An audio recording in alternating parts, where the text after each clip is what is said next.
Hello, hello, hello. Welcome to Royal Sussex Live. Welcome, one and all. Thank you so much for being here. Marie Fabian, thank you so much for being here first. Uh, Bunny Rose, Mary H., Perlina Answer, Compton Cali Gal, April Love, Heather Stroud. Hello to everyone. Gwendolyn Daniels, Kim Peaches, uh, Gracie Infowabi, Peace, Joy, Rodney Jackson, Wise Words. Let's see, Jillian Monestein. Or is it Ghislaine? I think it's Ghislaine. I'm sorry. Teddy Bungo. All right. Oh man. Well, as much as I wanted to come on early today, I made a terrible mistake. So I've been trying to do my lights, which I mean I had to go to the store and very busy day. Um, so I said, well, I'll just get another thing of the blue lights. How come there's two different shades of blue? One is like a deep royal blue. I mean, like, kind of electric blue. And the other, I don't know, it's kind of pale, but they're both LED. I don't know how that could happen. So I'm going to have to take those back. And I thought, well, you know what? Since I needed another one, I will just go ahead and use both of these and not use the ones from last year, right? Uh, but the other ones I bought two sets of lights, right?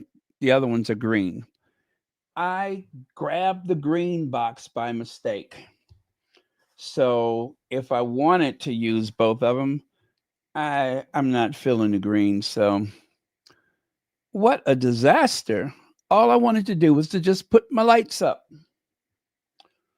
My neighbors expect me to put on this very minuscule spectacle every year, and well, I mean, I'm feeling the pressure, so that's okay. We'll try it again tomorrow. What else? And I still do not have a wreath for my door. The ones that I saw were too small. I really get into the Christmas spirit, you guys. Yeah, I really get into it. I don't know. It, you know, um, I'm kind of like the opposite of some people. When you go through a few losses, it's like, Christmas just isn't the same. But I think it helps me to connect with, um, all of my family and friends that I lost over the years. I feel like it helps me to connect. And I think about how great the Christmas was in the past. And so instead of feeling, you know, um, kind of not into it, I'm all for it. I'm all for it. I don't know where I get that from, but I guess it's because, yeah, yeah, sure, I know where it comes from. It's because we used to have such a great Christmas every year that it it just takes me back there. It just takes me back to a lot of happy memories. Um, so yeah, that's where that comes from. And I do know a lot of people struggle this time of year, and it's not easy to, I guess, go through the whole thing of it. I had a rough year uh, one time. Oh gosh, I think it was back in the 90s, maybe around 2000. And I was working in retail, and some Christmas carolers came in and they started singing, and I just about lost it. I don't know what, but it was just like something came over me and I just about lost it.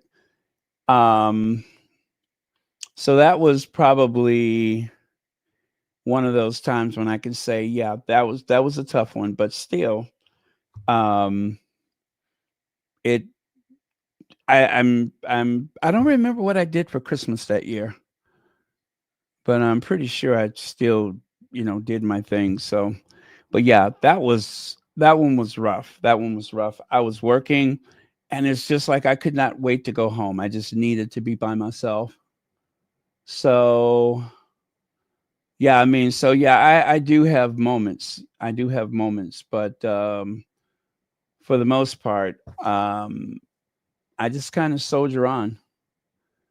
And again, everybody is different about things. Sometimes it could be your Christmas, it could be your Easter, it could be your Thanksgiving, whatever holidays you have in your individual countries. It may have been a important thing to your family, and that can, um, bring back a lot of feelings and such. So, but yeah, definitely, you got to feel what you feel when you're feeling it. Don't deny yourself that opportunity to mourn or remember or whatever you do at that time. Just go with it. Go with it. Um. Oh, you know what? I need to get the slides up.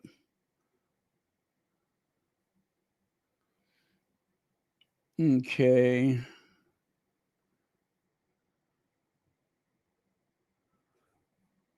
All right.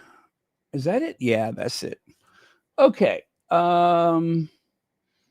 Oh, what do we have here? Let's see. New member. Happy to be here. Love your content. Well, thank you so much, April Love.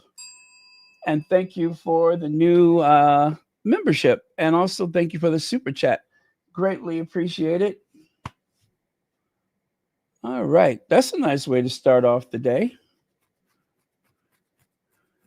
Everyone has their season. Thank God you're still breathing and alive. It's about Jesus. That matters. Thank you very much, Princess. See, I volunteer to work over the holidays.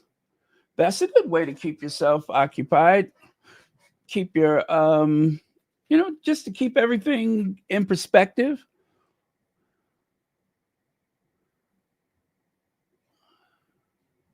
Okay.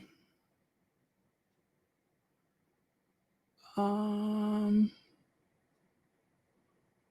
let's see. Big Mama says, I lost a brother in June and I can't get in the holiday spirit. It's okay, Big Mama. Like I said, you have to feel whatever you're feeling. Um, everybody's experience is different.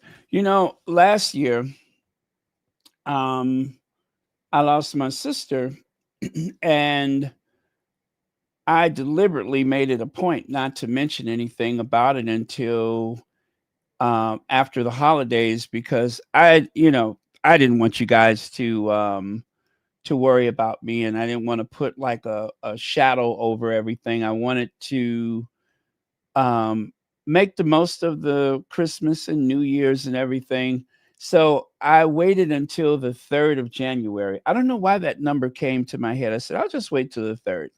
And also, my aunt that I used to talk about all the time, she passed away. So, three matriarchs in my family, all three of them passed away back to back. And we were, back and forth to the same place, um, for services. And it was kind of surreal, I must say. Um, but still, we all got together for Christmas, and it was eerily normal, if that makes sense. Um, but yeah, so again, I don't know where that comes from, but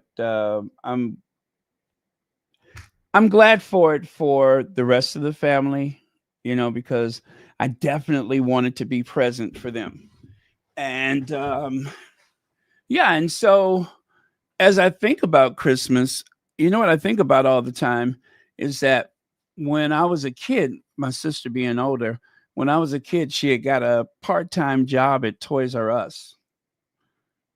You see where this is going, right? She'd got a part-time job at Toys R Us. And who do you think benefited from that the most? Me. Oh my goodness, that was great. I'm trying to think, did she do that just 1 year? I think she did it a couple times. But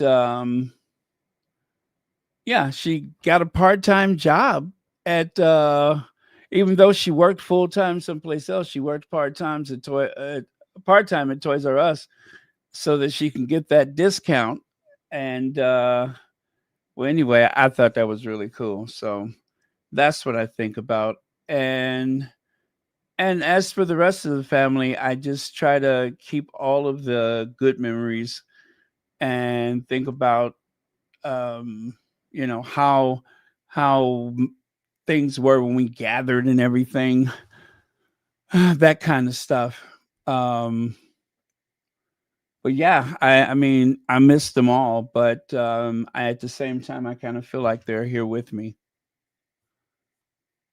So, yeah, Big Mama, all things in time. Don't rush it. Don't put any pressure on yourself. Just feel whatever you are feeling. And thank you for your comment. Okay. Oh, I have to confess, I haven't put. Oh, let me put this up here first. There we go. Uh, okay. There we go. I have to confess that I haven't put my tree up since my daughter moved so far away, but my sister has dinner on Christmas night. Oh, well, that's good. That's good. Well, and it's no chance that you'll be together with your daughter at Christmas. Um, is that even possible?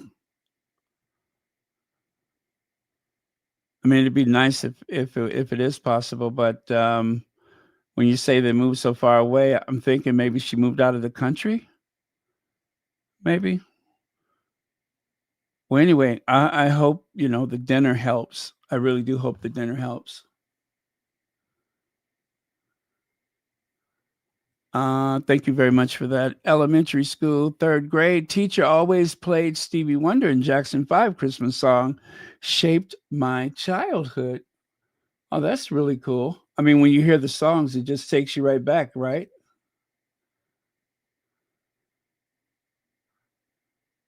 Oh, hi, Francia Mosley. Oh, happy holidays to you too.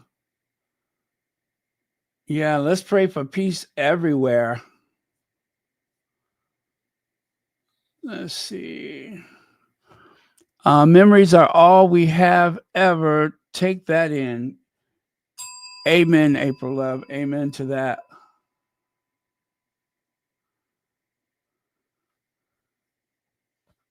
Let's see. Okay. Oh, I see. So, yeah, that is quite a distance. And yeah, I could imagine just the thought of it, just the thought of it being so far away. I'm sure that something that you think about constantly, right? But yeah, so long as everyone is healthy and in good spirits, that is the most important things, no matter how close or how far.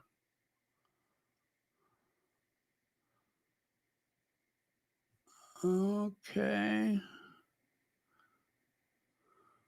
Let's see. I feel you. I lost my youngest brother in October 27, 2025, and his birthday was New Year's Day.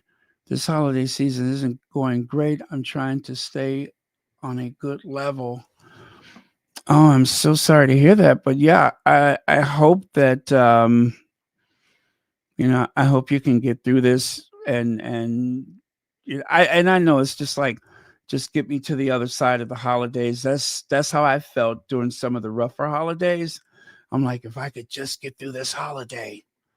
Um so yeah, I think I've had that experience maybe with Easter one year.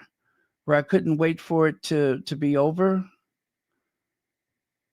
Yeah, I couldn't wait for it to be over just so that I could not, feel what I was feeling at the time. So yeah, I definitely understand that. But I do hope and pray things get better. But yeah, you guys, please do not put any pressure on yourself to, you know, uh, make the holiday into something you're just not feeling in that moment because, you know, you can only hope that one day that it will mean what it used to, or maybe it's like a new um, thing that's good for you.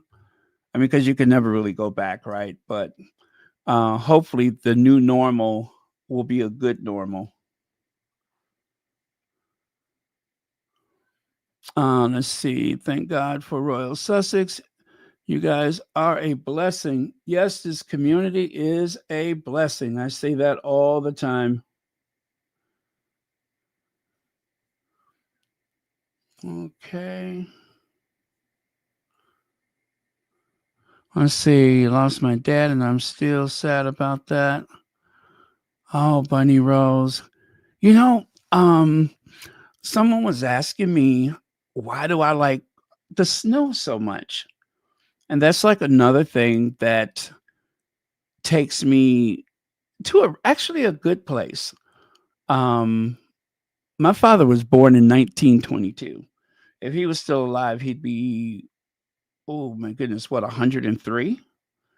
Um, but when I look out and I see the snow, I think about my father going to warm up the car and out there shoveling the snow. And then my mother's like, your father's too old to be out there shoveling that snow. Put your clothes on and get out there. He ain't supposed to be, you know, because sometimes when older people shovel the snow, um, but yeah, that's what I remember. I just remember my father salting the path and shoveling and cleaning off the car and stuff like that.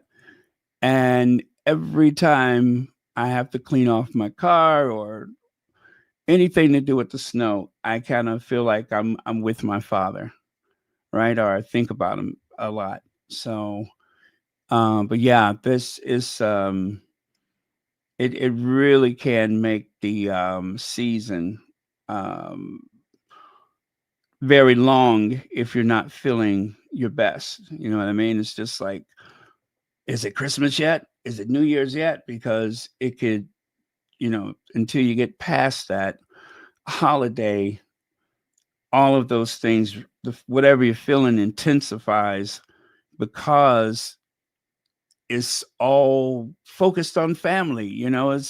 It's focused on family and kids, and sometimes people get stressed out during the holiday, and there might be some fussing or whatever, and that definitely doesn't help. But yeah, I do hope for everyone that it will take on a something more meaningful whenever you're ready for that. You know what I mean? Whenever you're ready for that, but do not try to force it because we have to face our grief and not hide from it. I believe we shouldn't try to run from it. And there's no expiration date on your feelings. Nobody can tell you how you should grieve, how long you should grieve. That's not for anybody else to determine.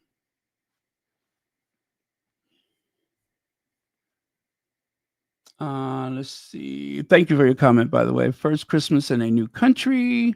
Not always easy thing, very different here, but trying to keep up with our traditions. And my husband and I have each other. Oh, that's very important. That's very important and very fortunate too, because imagine the people who are facing those, holidays that they're normally with family. Imagine people that are with nobody else, they're just with them by themselves rather. It reminds me, I read Andre Leon Talley's book, right? And Andre Leon Talley, If you recall, that's the guy that used to work for the Harper's Bazaar. No, I'm sorry, Women's Wear Daily, and I think maybe Harper's Bazaar, but definitely Vogue. And when he was first trying to make it in New York City, right? He met Deanna Vreeland, and she was someone who she was the editor of Vogue, and he read her work and read the Vogue magazine for years, not knowing that one day he would work for her or work with her, if you feel better with that one. And it had Christmas time had come, and he was missing his grandmother something terrible. His grandmother was his world. And so he wanted to go home. And Deanna Vreeland told him, do not go home, because if you go home now, you'll never come back. And he believed in her so much and respected her words, he stayed in New York. But he really did not have any place to stay. He was so poor. So he went to a studio of a friend, an artist. He went to the studio, and that's where he slept. And he was by himself. It was not very warm inside, and he did not have any food. He said the only thing there was in the refrigerator was, I think, some Nestle chocolate syrup, and he just drank the whole bottle. But as soon as the new year came around, um, he was sent to, oh God, I think it was Detail magazine, whichever magazine that was owned by, um, oh, what's his name? Andy Warhol. I think it was Detail. No, Interview magazine. And that's what launched his career in publishing, was the day that he went there. It didn't pay much. He was really answering the phones. But from there, he met all of the biggest people in the world. He met Diana Ross. I mean, he, you know, went to Studio 54 and all that kind of stuff. And he was living his best life. But his grandmother was so angry and so disappointed. She said, why aren't you coming home? And he said, Deanna Vreeland said if I leave, that I'll never come back. So I have to stay. I have to stay. And his grandmother, now, mind you, Andre Leon Talley was as gay as a picnic basket, right? Everybody knows that. His grandmother said, are you having an affair with a white woman? You're having. I know you're having an affair with a white woman. And of course, nothing could have been further from the truth. But that was what she thought was going on, was that he was having an affair with a white woman, which was like her biggest nightmare. Only because, of course, they were from the South, and the relationship like that could get you unalived easily. So she was in such a panic.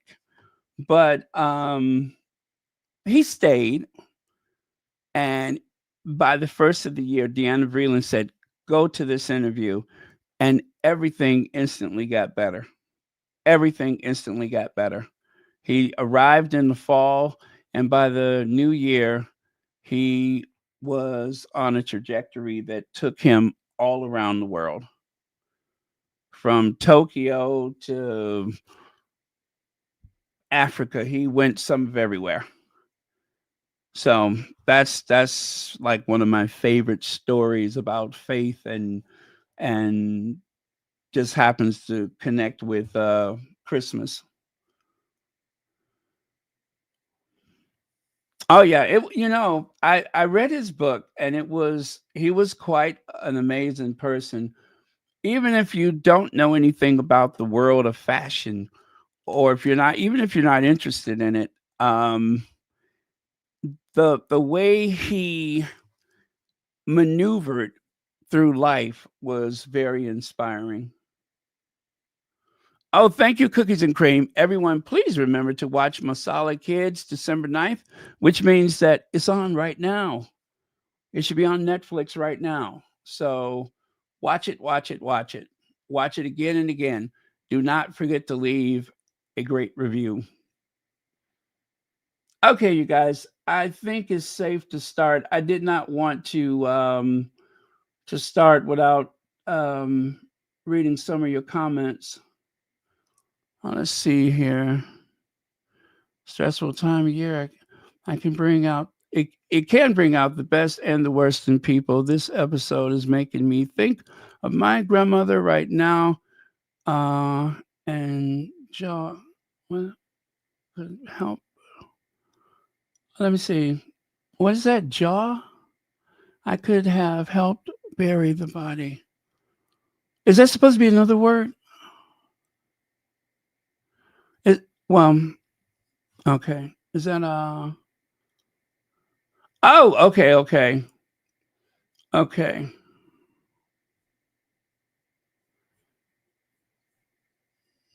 Well, anyway, that is true. It's a stressful time and it can be a great time.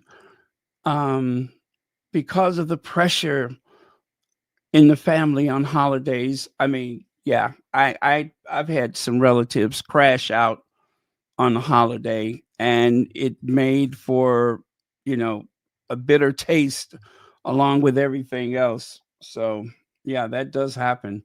Holidays and families, well, we know how that is.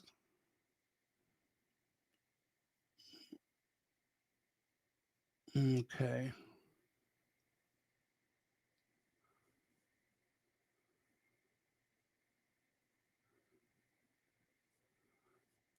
Okay. All right. So, I'm going to go ahead and start with the slides if that's okay. But yeah, thank you everyone for your comments and um please no pressure on yourself and I do pray things get better for everyone or whatever the new normal is, you know, I hope that's a good normal. So, how Harry won another review. Also, Tugboat Tommy and the MASAKA kids. We'll talk about that and a couple of other things. Oh, by the way, congratulations to Claire Kane. Over 22,000 subscribers.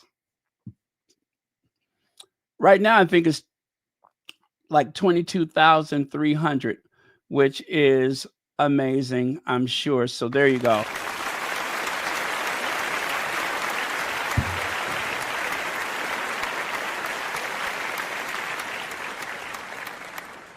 Okay. Um, you know, if you're wondering how did I get such a surge of subscribers, I believe it had something to do with Queen Elizabeth's passing. That was when I got a huge surge. Um, but you know, whatever numbers you get, everything is a blessing when you start a platform, when you start a YouTube page or channel. Believe me, your first 100, your first 1,000, your first 10,000 is all a blessing that anybody takes the time to subscribe and that people um, are enjoying your work, people are supporting your work. All of those things are so meaningful. I was floored when I got 1,000 subscribers. I'm just like 1,000. Wow, you know, and it still feels fresh. It still feels like yesterday when that happened. I was just in awe of it. But if you're interested in starting a channel of your own, just do it. Just put it out there. Don't try to be the best and the this and the that. And do not put that pressure on yourself. People will support you for you, not for how glossy and slick and all that kind of stuff. I always say if you have a smartphone, you have a platform. You really do. So, um, and believe me, as much as you feel like you're giving to other people, you're going to get so much back in return. I promise that. I mean, what else could you want? I mean, you have a community. You have a community. And from that community is a much greater community, the Sussex Squad, or as some people say, the Sausage Squad. Okay. Uh yes, hit that thumbs up. Hit the thumbs up, you guys. I'm so sorry I rarely ever say that. But yes, get those thumbs up. All right. That's the Masaka Kids. Again, it's streaming right now on Netflix, and I'll probably watch it while I'm working on my Christmas tree. I'm gonna stay up tonight and work on that darn tree. Um, I hate that middle part, where everything is all over the place. And from that, I want everything to look picture perfect as soon as possible. I don't like when I got wrapping and boxes and stuff everywhere while I'm trying to put the tree up. So that is something I got to do because I really do like to have my living space looking a certain way. So I am going to do that tonight. Okay, yes, December 9th. Don't forget. By the way, this is an Archwell production. This is an Archwell production, meaning that the executive producers are none other than, wait for it,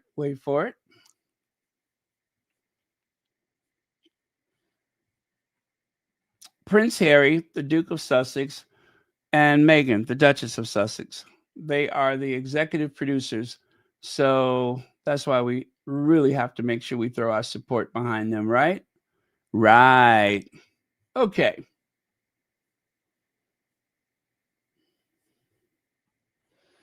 Now, Megan's estranged father is moved out of intensive care as his surgeon says operation to remove his leg was a success and he is making good progress.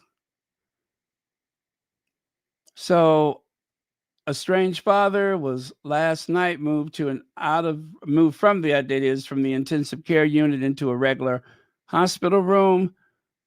Tugboat Tommy, 81, who had his left leg amputated below the knee last Wednesday, has pleased doctors in the Philippines with his recovery.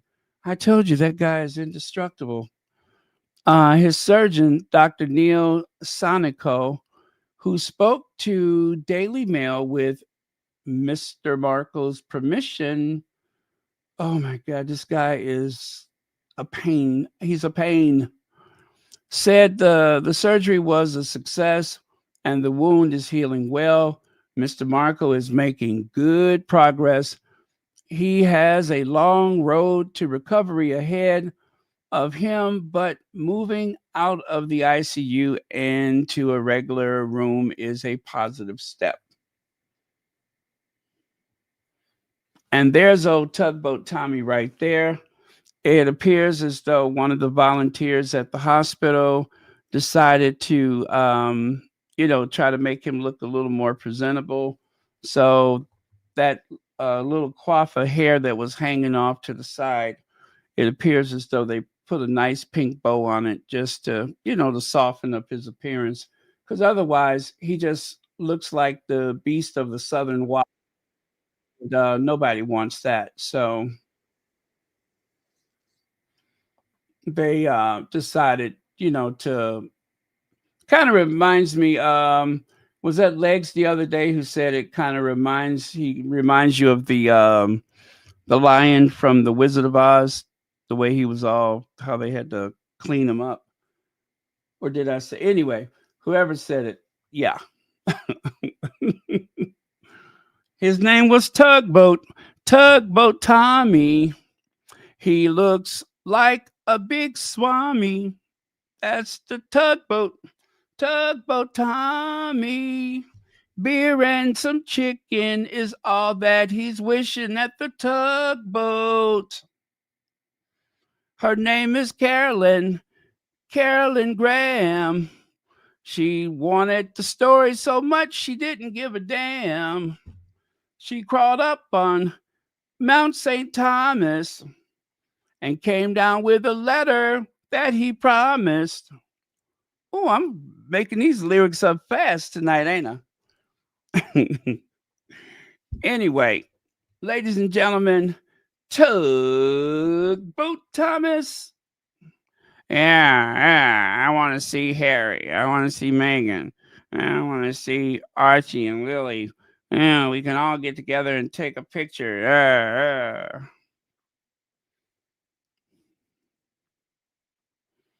And of course, that is the doctor who performed the surgery. He's the one who amputated his it's the left. Let me see something here, because if it's the left leg, I wonder if that's the one. I think it is. Hold on.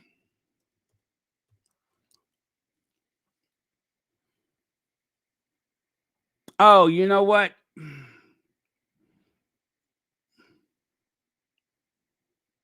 Let's see here. Okay. Yeah, I thought it was the one that has that little awkward dip, but no, that's the right leg that has that little awkward dip. So the left leg, okay, I see. Well, either way, well, that I think that leaves him with the bad leg, doesn't it? Anyway, he'll work it out. He'll work it out.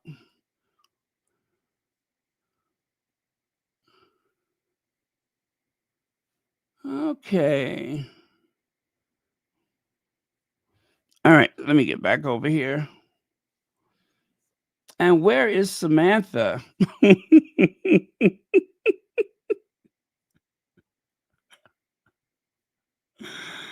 Oh, I don't know if anybody has done anything to this picture or not. But when I saw it, if I'm having a bad day, I just open this up and so why does she remind me of the elf on the shelf? Why does she remind me of the elf on the shelf? I don't know what it is, but I'm seeing the elf on the shelf for some reason. Well, yeah, she looks a little disheveled. She does. She looks a little disheveled. Like father, like daughter, huh? Yeah. That's that trait from the paternal side of the family where you look disheveled all the time.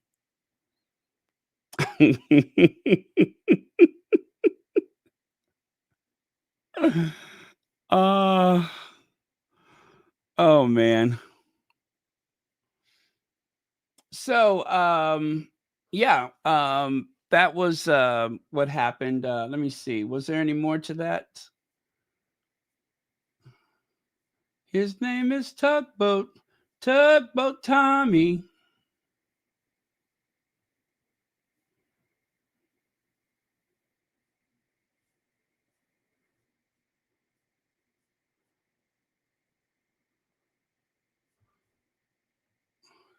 That old Tugboat Thomas.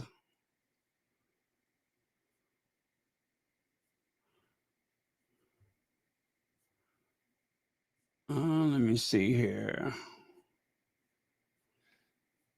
Oh, I lost track of that article. But I got to share it because there was something interesting there. So give me a second to find it. Is that the right one? Let me see. Okay, I think this is it. So his surgeon, Dr. Neil, okay, with permission. Okay, yeah, this is the right one. Dr.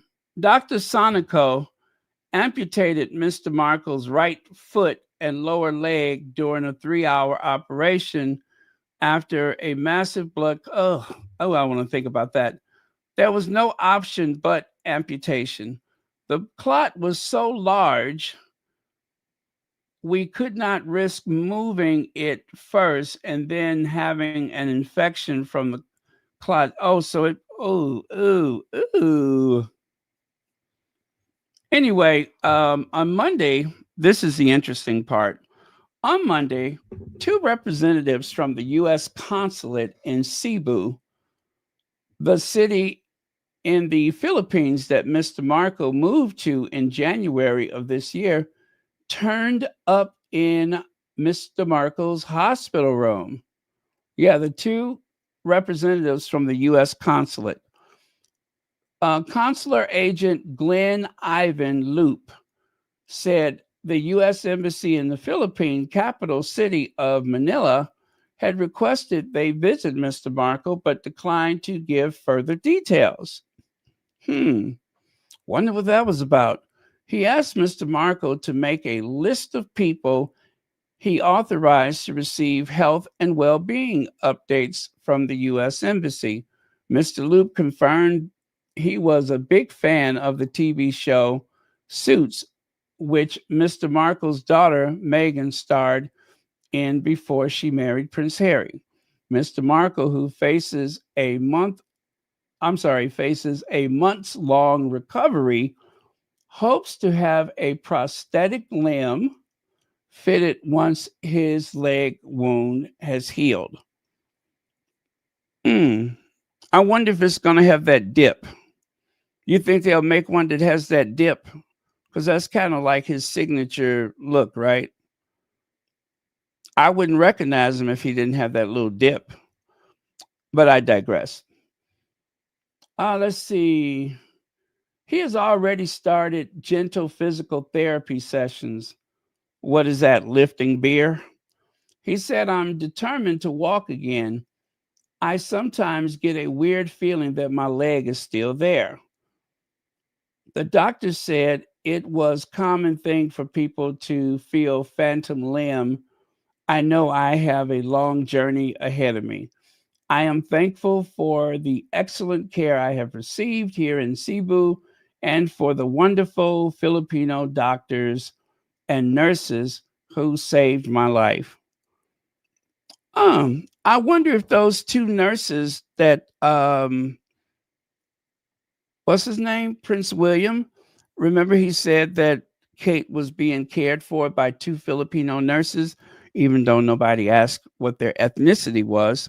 He volunteered that information because I guess for William, having a couple of people of color in the house was probably more than he could bear. So, yeah, he had to make it a point to tell everybody that his wife was being cared for by two Filipino nurses. His words, not mine.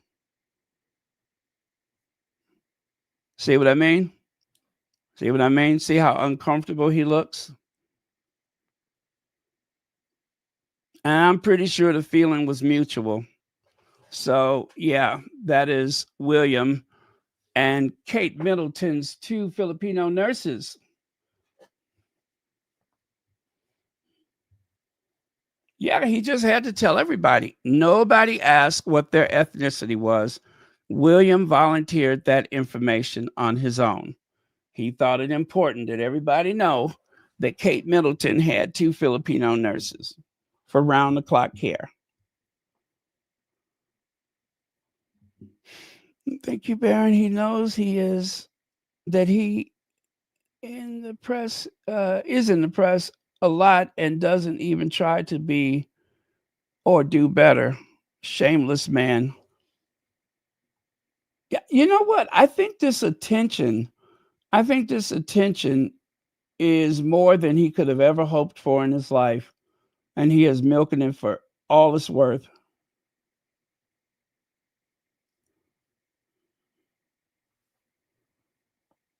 Yeah, I kind of feel good about the consulate people showing up.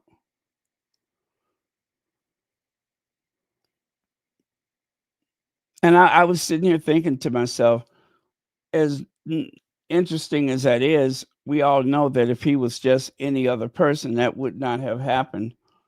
Um, but I have my opinions about that, how that happened. So, interesting. Let me see.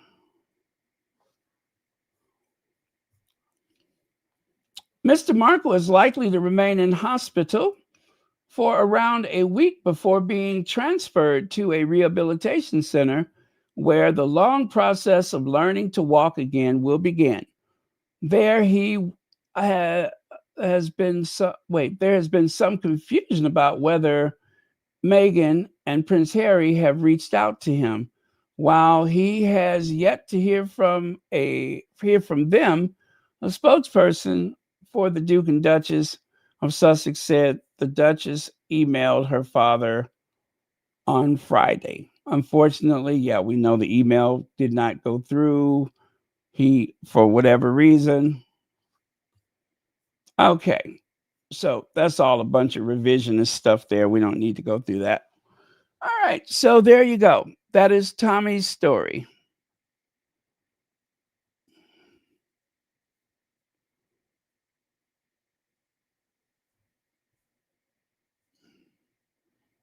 Yeah, he really is an awful person. He is. I had never seen this before, but one of the squatties posted a video.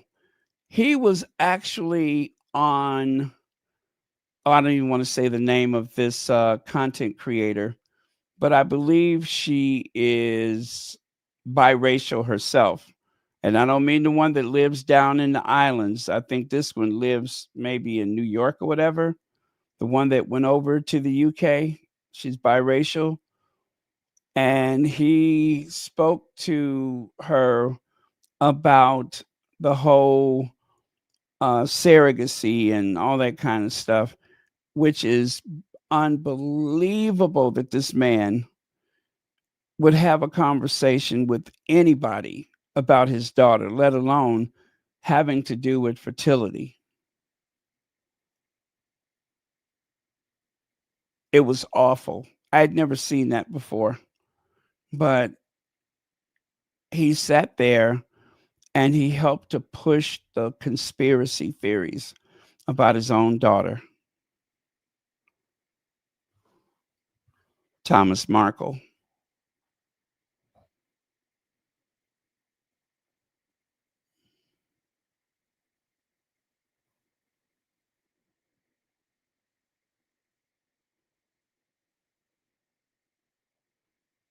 Okay. Now, that is Grant. What is his name? Grant something, the guy on the right. He was a royal butler. Grant something. Anyway, I'll let you hear his words.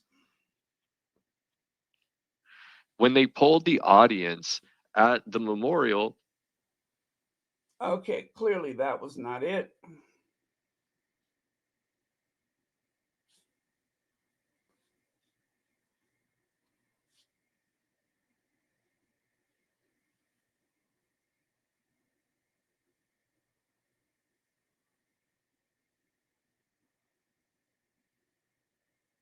So, Grant, I've been looking at this whole thing, and I said last night with Thomas Markle, he got himself into this situation with his daughter because he went and rigged some paparazzi shots for the Mail on Sunday ahead of the wedding. Remember the pictures, him getting sort of measured up for a suit and so on. You know, they were fixed. He organised those. I think he got some money for them because perhaps he was skint.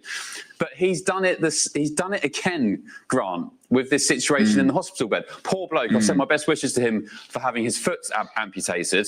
You know, what a nightmare. But the first thing he does is invites Caroline Graham from the Mail to his bedside for quotes and videos. And I just think, look, I'm not a big Meghan fan, but I just think, come on, Thomas Markle, have you not learned your lesson from last time?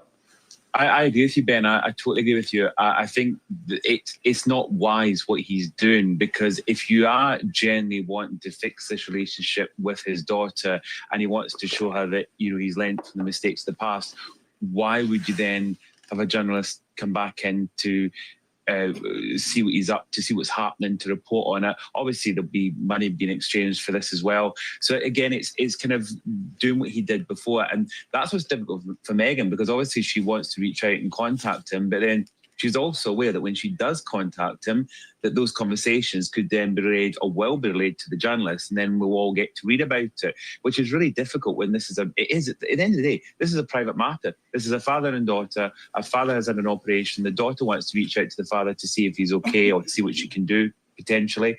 And it's not going to be a private matter because of what he's done. Okay. So there is a theme going on here. No doubt you have noticed it yourself. And that is, why is it all of a sudden people are, and believe me, I do appreciate it. I just wonder what took so long. Why did it take so long for people in the tabloid media, and I include Grant because he has been a paid contributor on numerous occasions. Why is it that all of a sudden we are calling it what it is? Why are we calling out Tugboat Tommy all of a sudden? Why is that? Why is Thomas Markle finally being identified as someone, excuse me, who has been very shady to his daughter? Now, they don't go into a whole lot of detail, and they definitely don't want to talk about the whole story. They don't want to go through the numerous things that he's done, but it's a start. It's a start.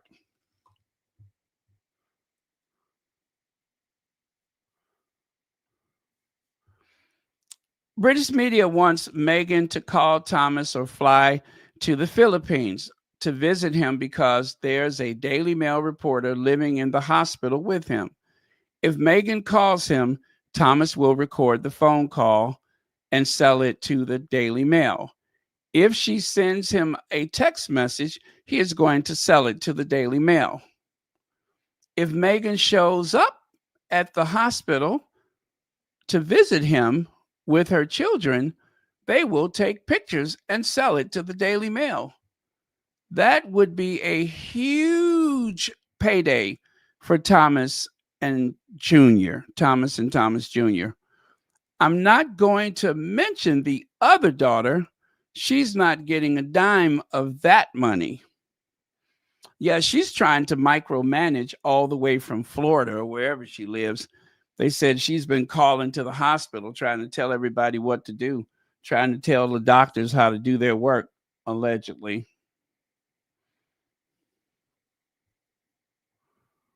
Now, how the Daily Mail turned Thomas Markle's medical emergency into a media weapon, courtesy of, yes, Feminegra.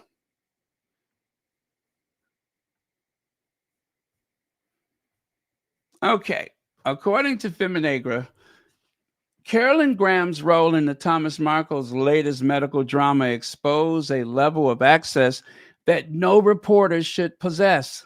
She was not observing from the outside. She was inside his private world, moving information between a sick man and a tabloid empire that has spent years shaping hostile narratives about Meghan Sussex. Her presence turned a family medical event into a coordinated media spectacle. What unfolded followed a blueprint long familiar to those who have tracked how the Daily Mail manufactures royal storylines. Graham did not simply report the crisis, she steered it, controlled the flow of updates, and positioned herself at the center of the story designed to circulate on cue. This article examines the structure behind that influence and how her dual proximity to the Markles and the Mail shaped the narrative from the moment the first text message was sent. How Carolyn Graham became embedded in Thomas Markle's life. Carolyn Graham holds a senior role at the Daily Mail and has spent years reporting on the Sussex tension. Her ties to the royal family stretch back through her work as Queen Camilla's biographer. Her credentials that places her closer to the monarchy than most reporters. That history matters when examining her involvement with Thomas Markle.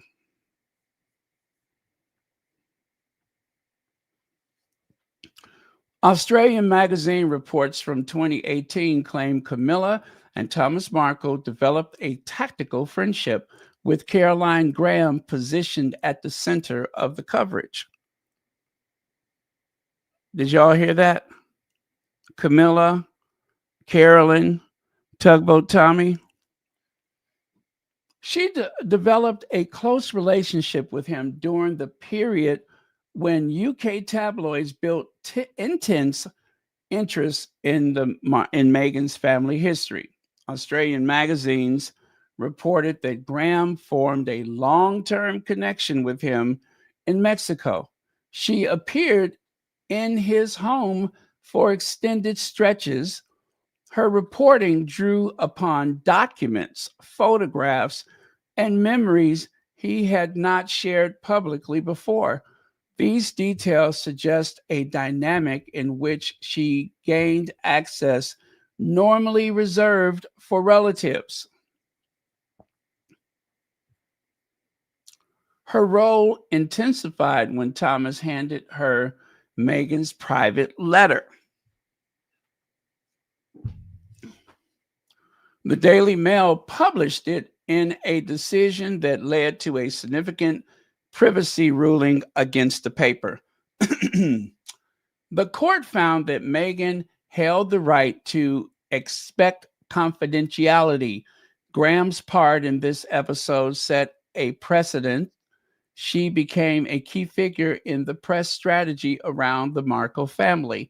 Her access continued through major events in their lives, including his move to the Philippines. She positioned herself as his closest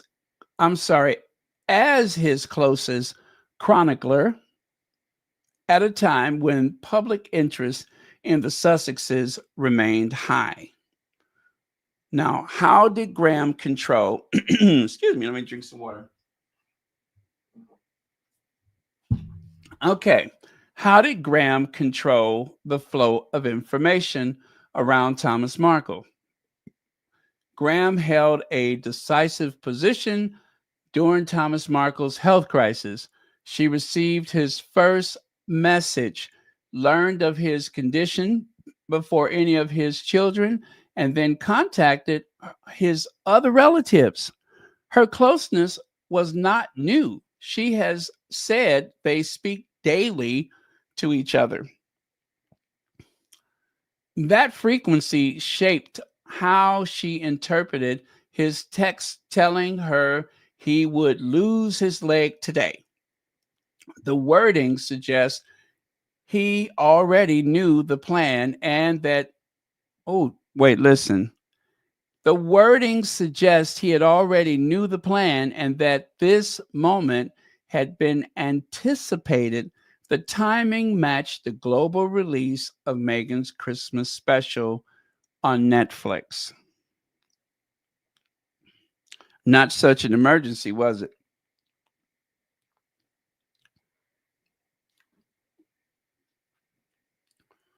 Graham flew nearly 22 hours from Los Angeles to the Philippines.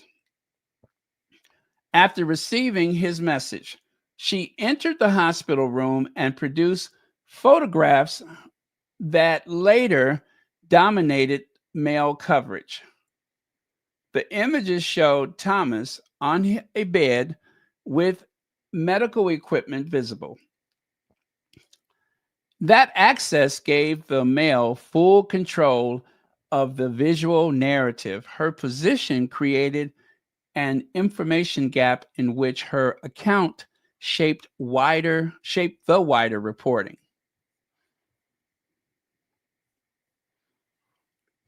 God, I wish they could sue her. The Daily Mail stages, okay, it says the Daily Mail stages Thomas Markle hospital photos and emotional headlines to pressure Meghan publicly while controlling the narrative around her response. Okay, so that's the caption for these photos. Critics noted the timing and questioned the sequence. Commentators familiar with the post-operative care observe that early stump assessment often takes place over several days, not immediately, which raised questions about how a patient described as critical in intensive care could transition so quickly into a coordinated media interview complete with staged images. Public confusion deepened when Thomas Markle Jr. released a YouTube video claiming his father's leg turned black at home and that he rushed him to the hospital in an ambulance. His account conflicted with the idea of a sudden crisis.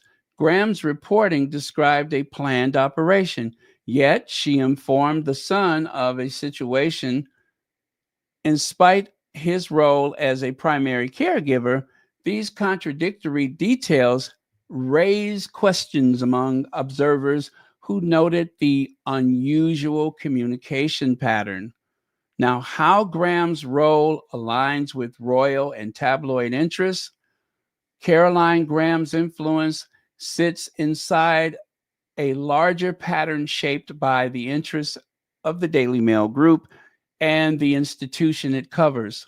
Her background as Queen Camilla's biographer places her within a network that has long managed sensitive royal stories. The context matters when examining her presence beside Thomas Markle during a period of highlighted scrutiny for Associated Newspapers. Prince Harry's legal case against the publishers returns to court next month, and the intensity of recent coverage mirrors previous cycles that appeared when the company faced reputational pressure.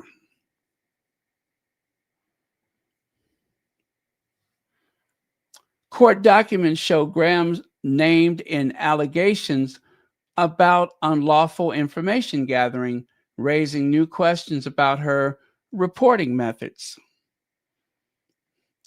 Court filings add another layer. Disclosure in the Daily Mail litigation names Caroline Graham in allegations related to unlawful information gathering. The documents describe how she allegedly instructed private investigators who obtained sensitive data, including residential records and itemized phone information. Judges allowed several of these amendments to proceed. The case material also lists a number of other journalists connected to the royal reporting, including Rebecca English, Katie Nichols, Victoria Newton, Alison Boshoff, Charlotte Griffith, and Clemmy Moody. These details provide a factual backdrop for understanding Graham's long-standing access to the mechanisms that supported her reporting. Now, about the Mail's lawsuit revealed about Graham's influence. Her conduct during Thomas Markle's health crisis reflects the same pattern documented by the Mail litigation. She entered the hospital room without delay and produced the images that shaped the first wave of coverage. No other outlet received comparable access. That access allowed her to set the terms of the story before independent confirmation could occur. The Mail benefited from a single controlled flow of information that supported its preferred framing. The timing of her involvement carried weight. The episode unfolded as Meghan's holiday work gained attention and as Prince Harry's case against Associated Newspapers approached another hearing. The company faces allegations of unlawful information gathering in that case. Several court filings reference practices that resemble the conduct displayed during this crisis. Judges permitted amendments naming Graham in those disclosures. Her reporting, therefore, sits within a wider pattern that the courts are actively examining.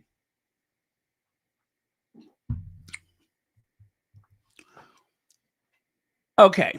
In closing, it says this context shaped how the public understood Meghan's actions.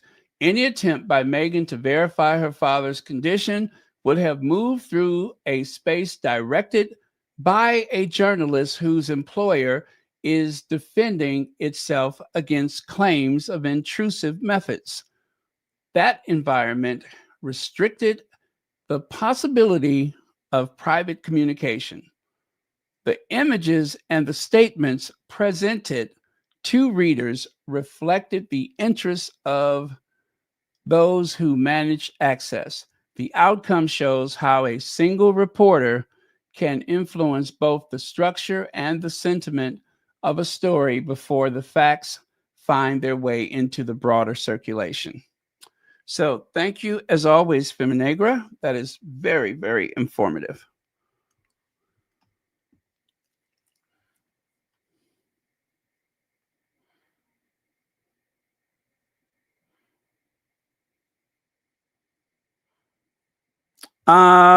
Yeah. Well, you know what? They got to him before any such arrangements could be made.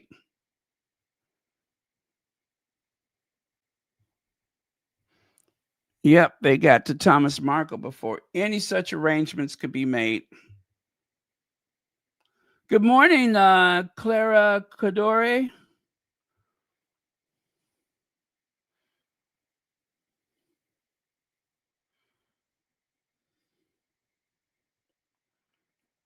Yeah, remember Carolyn Graham? Carolyn Graham, she's the one who stirred up all that trouble with that Pat Tillman award. She found her way to Pat Tillman's mother, wrote these scathing articles against Prince Harry. Also, when it came to the Legends of Aviation, she tried to go to the event and they wouldn't let her in. And so she found a way to make trouble there. I don't know why it is so important to her to do everything she can to try to and destroy Harry and Meghan. I cannot help but think that her relationship with Camilla and whoever else is one of the reasons. This is so unusual that a handful of reporters could devote so much time to trying to assassinate someone's character, or both Harry and Meghan's character. I mean, it's just creepy in the worst possible way. If they had devoted that much time to the monarchy, all of the shady stuff going on with the left behind royals, there wouldn't be a monarchy. Could you imagine if this intensity of scheming and plotting went into reporting on Charles and William and Godzilla and Kate?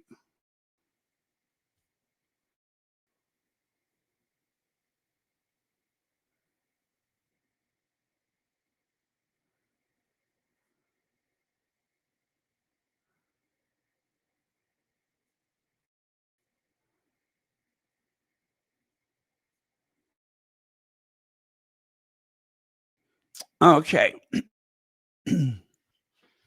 Yeah. What a disgusting person.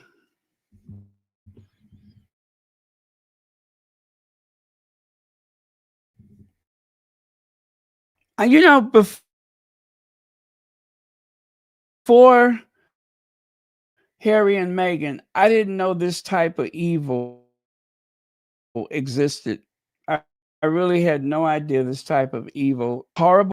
And yet you have Carolyn Graham in constant contact with Meghan's father, as if that's normal, going through his possessions in his home, trying to build a case against Meghan,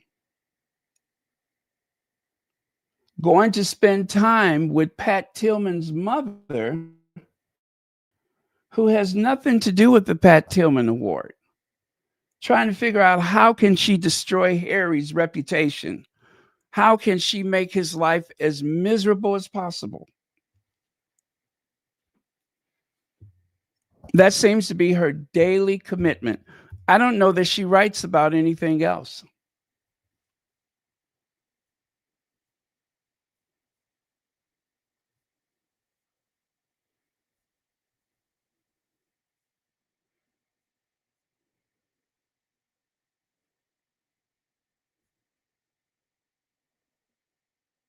Good morning, Ruth C.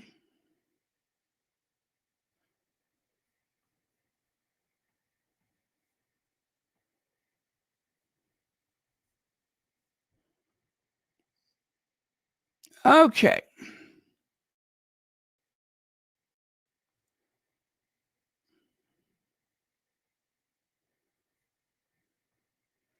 Okay, this is weird. All right, there we go. My computer has slowed down. You know what? I better close some of these things I got open. Let me close.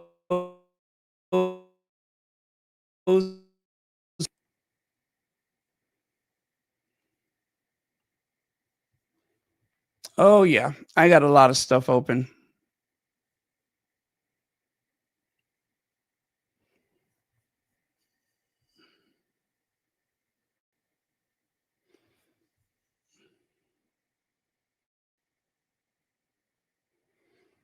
Okay, anyway, Camilla Tominey. Camilla Tominey, you probably recognize her. I am really shocked with Camilla Tominey, and I'll tell you why in just a minute.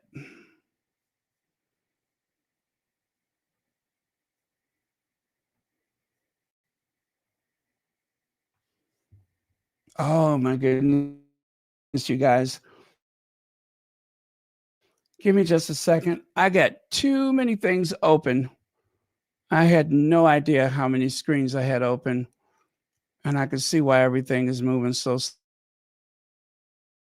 slow.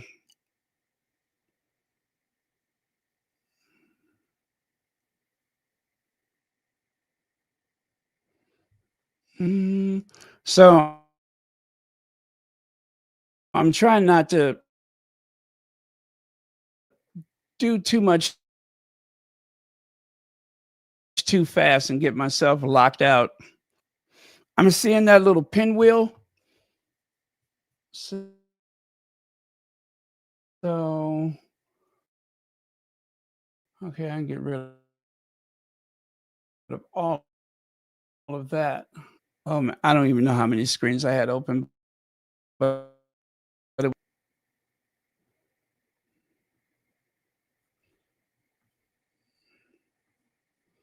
okay, that's better. That is so much better. Yeah, it's going much faster now.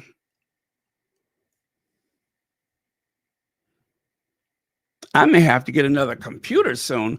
I think I am destroying this thing. All right. Yeah, I kind of jumped ahead of where I need to be. Give me a chance to go back. There we go. All right. So this is where I need to be. Hey, soul brother. Who knew pigs were flying? Imagine Camilla Tominey becoming sympathetic toward Meghan after the latest stunt of Thomas Markle Sr.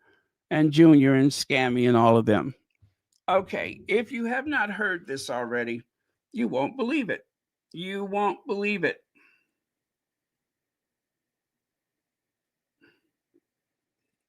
Markle's plea to see his daughter. Okay, here we go. that I have become more sympathetic with Meghan over the weekend. Yeah. Did you hear that? One more time. One more time. That I have become more sympathetic with Meghan over the weekend. Yes. Having Yes. read on the front page of the Mail on Sunday her father's, Thomas Markle's, plea to see his daughter after he had a leg amputated. Now, I remember, if you go all the way back, bear in mind I was covering the royals at the time, both for a newspaper and indeed the US network NBC. So I went to every different press conference that we had. And back in 2018, after he had popped the question, it was made very clear that Thomas Markle was going to walk his daughter down the aisle. She had spent a great deal of her teenage life living with him, not with her mother, Doria. Obviously, we then have that whole hullabaloo where he's being measured up for suits, and it's in the Mail on Sunday. He's been papped, and they feel that he's sold out. And then he has a heart problem, and he's suddenly in hospital, and then he can't come to the wedding, and she has to ask the king to walk her down the aisle. And I did get told at the time, this couple, on the brink of the second biggest royal wedding of this century, were nearly having a nervous breakdown and in tears most of the time. Okay, so they had a horrible, horrible experience. And she had to be taken down the aisle by the future king. Yes, exactly. Which was a nice thing to do, and Lovely thing to do, you know. yes. But and at the time, I thought, who is this Thomas Markle? Is he just a bit misguided? He kept on being packed with like a 6-pack and a burger, and I just thought, look, maybe he's on his downers. But then he kept on speaking more and more and more to the press, to the point that we're now in a situation where he's literally just had his leg amputated, and the first person he wants to call is Caroline Graham, a reporter on the Mail on Sunday. They featured on Sunday the exchange of text messages between them. They're in the hospital room. He's then trying to communicate with Meghan via that newspaper that the couple hate. They don't like the Mail group because of everything that they've written about them. Try to take them to court on numerous occasions. We know, being in the trade, that celebrities and other high net worth individuals like nothing less than disloyalty and indiscretion among their closest circle. Yes. I can't name names for legal reasons, but quite a few times you Well, and discover. it doesn't get closer than a father. Well, quite a few times you would discover on stories, particularly showbiz, that they've been sold to you by relatives. Right. Yeah. You know, Yeah. Yeah. No, I know that. Charlotte Yeah. Church famously had some experience with this and spoke about it. Yes. So, And this is a man, we should also add, who's been living in the Philippines for a year. yeah. And poor Meghan didn't even know which hospital he was in, so took to ringing around all the hospitals in that area in a bid to get in touch with him. Having said that, you could then say, I mean, actually, it's hard, isn't it? We've had this whole dialogue about the royal family and Harry's relationship with his father and his brother. Then obviously we're also making judgments about her and her lack of contact with her father. Then we've had her half-siblings, Thomas Markle and Samantha. They've sold stories. They've gone on the telly absolutely roasting Meghan, criticising her. So if you were the Duchess of Sussex, you might be wary of trying to get back in contact. Okay. That I have become more Okay. Suddenly I feel dizzy. I need to sit down. Let's see. Sandra says she's not making any money on bashing Harry and Meghan, so she's speaking out of both sides of her mouth.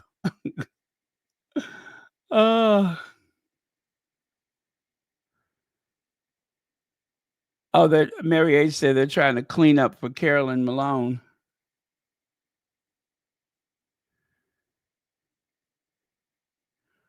Oh, did you hear that? Stories sold.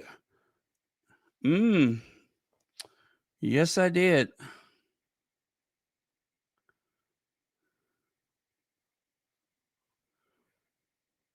You know, it's almost like everybody's kind of turning against Carolyn Graham. And when I say everybody, I'm speaking of the tabloid media. They are calling her out by name. They could have simply have said a Daily Mail reporter was embedded, but they are calling her out by name, which I find very interesting. So just a reminder who Camilla Tominey is. Camilla Tominey, she's not a two-face. She's got all kind of faces. Camilla Tominey, of course, has been known to make up things herself. Like, for instance, the kitchen supported by Meghan's cookbook, it is housed inside of a mosque, which has links to 19 terror suspects, including Jihadi John. Now, I believe that article caused a lawsuit, and that the Daily Mail, along with Camilla Tominey, was found guilty of stoking flames of hatred that caused a lot of threats made to these women who are just housewives, mothers, grandmothers, and whatever work they do in the community. These ladies were operating this kitchen so that the dietary needs of a community that was displaced by the Grenfell Tower fires, they would have something other than fast food to eat. They would have something other than chips and, whatever to eat, that they could have some home cooked meals. But that wasn't enough for Camilla Tominey. I forget the name of the guy. Was it Tim Strickings? Whoever it was, they collaborated on this story, and she couldn't wait to tell it. And she caused so much hardship for these ladies. It was an unnecessary article. It did nothing to help those ladies. It was an attempt to discredit Meghan at any cost. Those women did not deserve that. Meghan did not deserve that. It was a horrible thing to do. I tell you, I don't know how these women, and men for that matter, but these women, I don't know how they have a conscience. What conscience do they have? Most of these women are mothers. They're mothers. They have children that they dole affection upon, and yet they will do everything that they can to try and destroy Meghan. For what? What is the point? What is the purpose? What was so important about this story that you just had to tell it? Those women were innocent. They had nothing to do with any of that stuff. It was part of a complex, the kitchen. They had no association with any of those people that they mentioned. A mosque which has links. None of those 19 people were probably even there, hadn't been there. Maybe one or two of them has been there in their lifetime. Has links.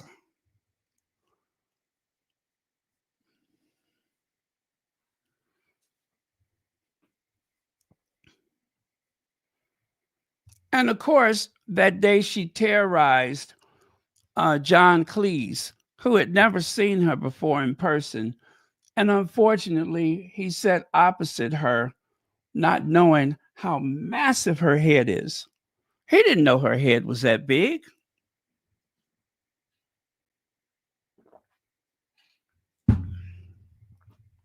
It has been reported that he's still having nightmares from this interview after being exposed to that massive cranium of hers. Huge, large. I bet her neck get tired trying to support that massive melon. Good Lord. It's a wonder she just don't tip over and fall face down on the floor. The last time she threw her head back, she actually broke a window.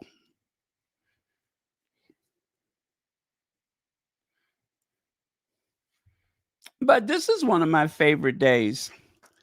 Philip Schofield asked her about the Meghan made Kate cry.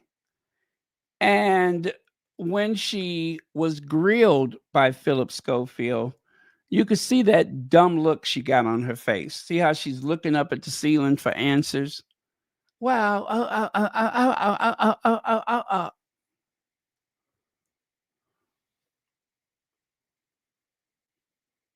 You know, I don't care for Philip Schofield because of that shady stuff that he was accused of, which I do believe he is, you know. Anyway, um, allegedly. But he did the Lord's work that day. He really did the Lord's work. And then, of course, you know, I'm always going to bring this up again. Exclusive. Harry and Meghan rejected Earl of Dumbarton title for Archie because it contains the word dumb. Now, that comes directly from the Derangers. She got that from social media.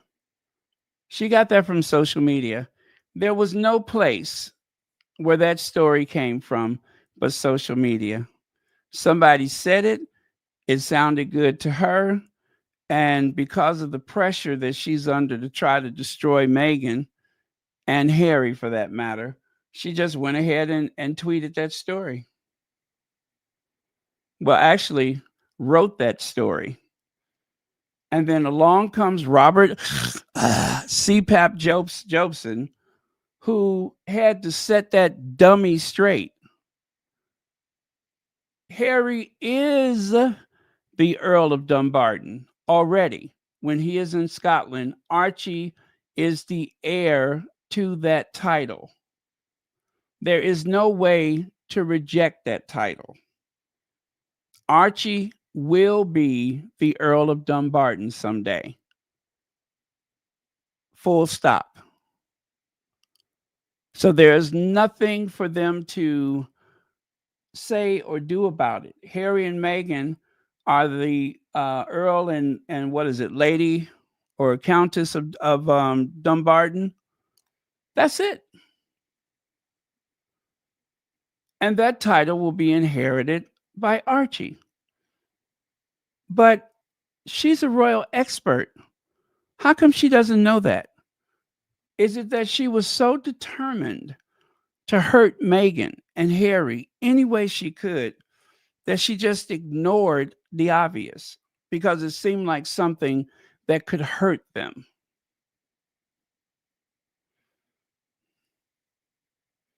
And even worse, one of your peers called you out. One of your peers called you out. That is embarrassing.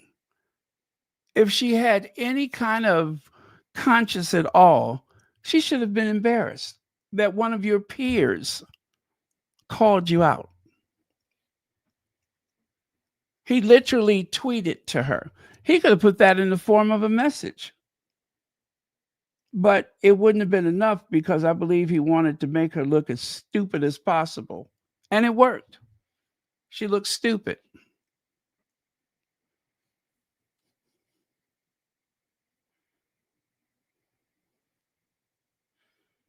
Yeah, Camilla Tominey is, I believe she's a member of the Heritage Foundation, isn't she?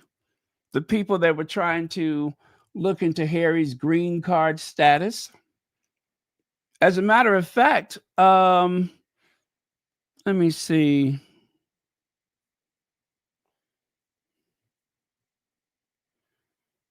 Let me see here.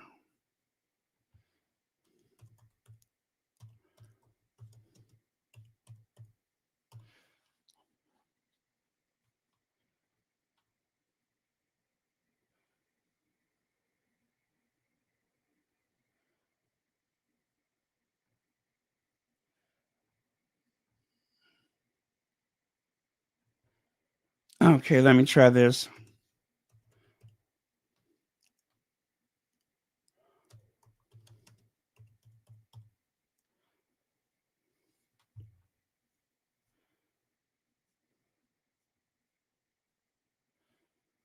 Oh, I know I have it somewhere.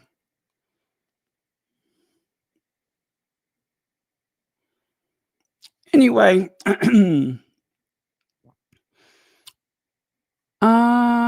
wait. Oh, there we go. I think this is it.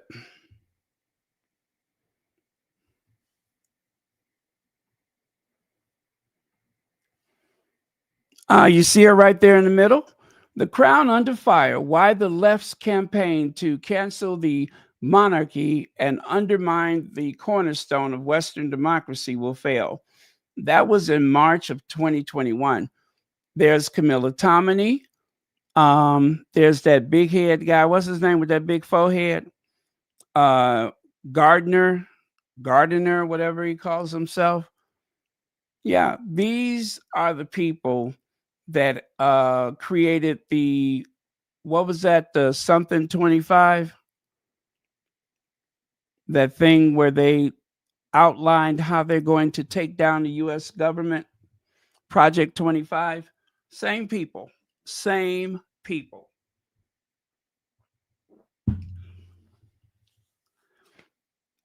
That is the Heritage Foundation. And Camilla Tominey is doing a Zoom call with them. Mind you, it's 2021. This was probably just after the Oprah interview, I believe. So there you have it. Oh, she's a rat. She's an absolute rat.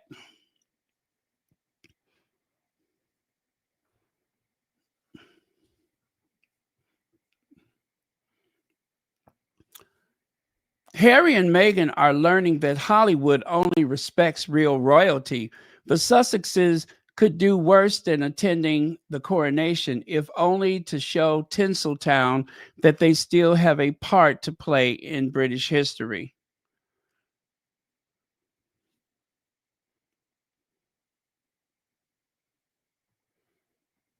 Oh, what about this? Remember that day? Sat behind Camilla Tominey at Wimbledon. Don't worry, Sussex squad. I mentioned I was a Harry and Meghan fan and that she blocked me on Twitter for calling her a wanker. Now, I want you to notice that up close, in person, using the modern technology where you can measure things with your mobile phone, according to her mobile phone, Camilla Tominey's head is 24 inches or 0.6096 meters. See that? That's how large her head is. When she turns her head, it actually can be seen from the Hubble telescope. It can be seen with the naked eye in space. That's how big her head is. It's enough to shift the jet stream. It's enough to shift the jet stream. So scientists have told her, please be careful when you turn your head.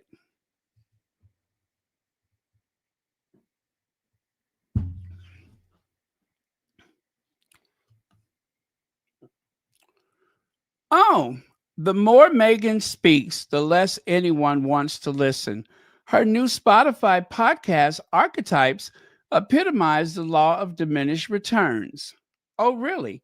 Is that why Meghan won the People's Choice Award? Is that why? What was the other one? Wasn't it another award she won? Was it the Gracie Award or something like that? And if I recall, didn't Meghan's podcast knock Joe Rogan from the #1 spot that he held for over 2 years? Joe Rogan was #1 for 2 years straight, over 2 years. And along comes the Duchess of Sussex with her podcast that, according to Camilla Tominey, nobody wants to hear her, right? And yet, it was in #1 in multiple media markets around the world, including the United Kingdom, Australia, Canada, and a few non-English speaking countries. Interesting. But, big head knows best. Now, we listened to this one yesterday. I thought it was worth listening to it again. Bear with me.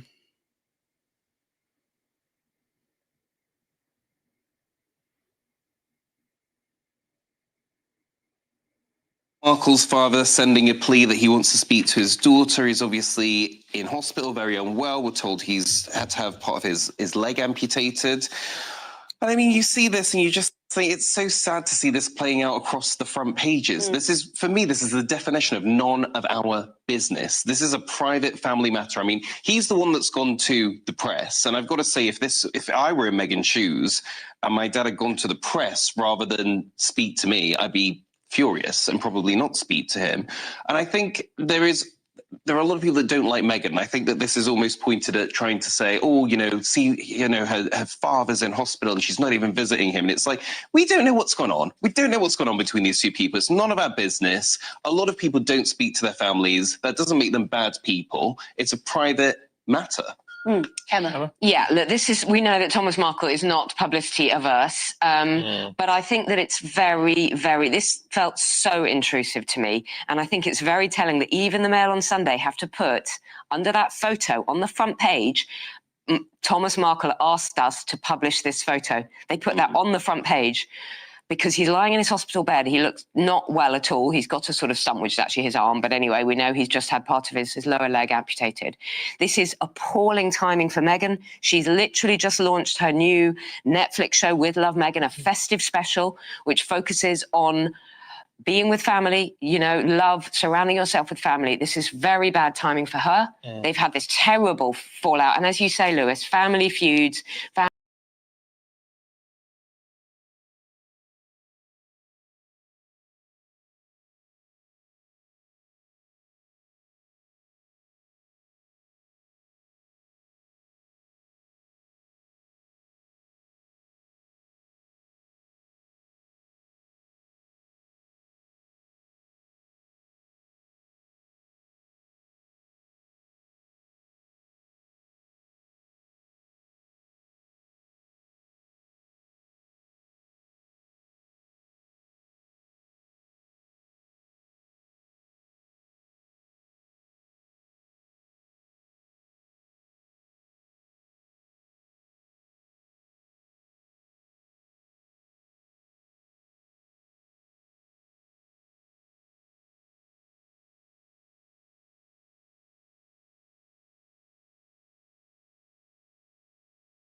Do you know I had to plug my computer in? That's why it was going so slow. My power was out. I knocked the power cord out and did not notice it. And so my computer was working on battery all that time. And I had no idea. Anyway, sorry about that. Wow, that was so weird. Okay. Well, did you all even miss me? Did you even notice I was gone?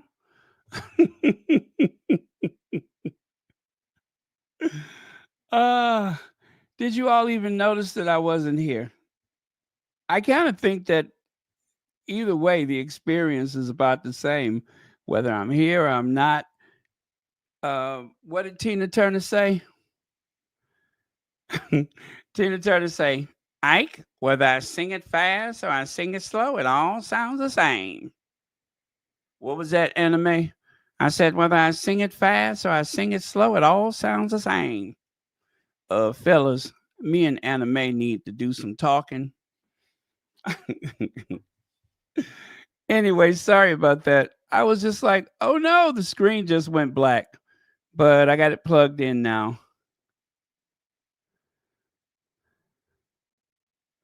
Hey, Hazel Jones, so glad you're here. Okay, so Prince Harry's security arrangement being reviewed by the Home Office, the Duke said security concerns mean it is impossible for him to bring his family to the UK. So I said that I was going to tell you how that happened, right? Well, Home Secretary Shabana Mahmood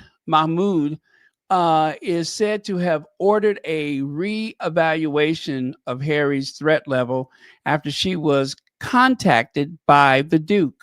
Harry himself contacted her. In other words, she's actually doing the job that she's paid to do. She's doing her job. Whereas the others did not seem interested in doing their work, she's actually doing her job. And that is why they are calling for a review. This is about, 5-6 years overdue. He has not had a review since 2019. So when contacted directly, she took action. And you know what? I think that she deserves her flowers.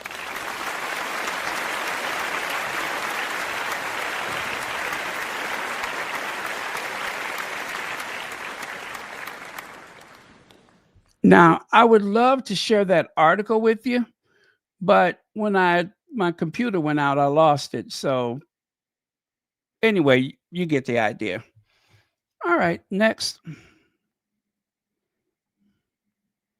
Oh, well, there you go. This is part of it right there, I believe.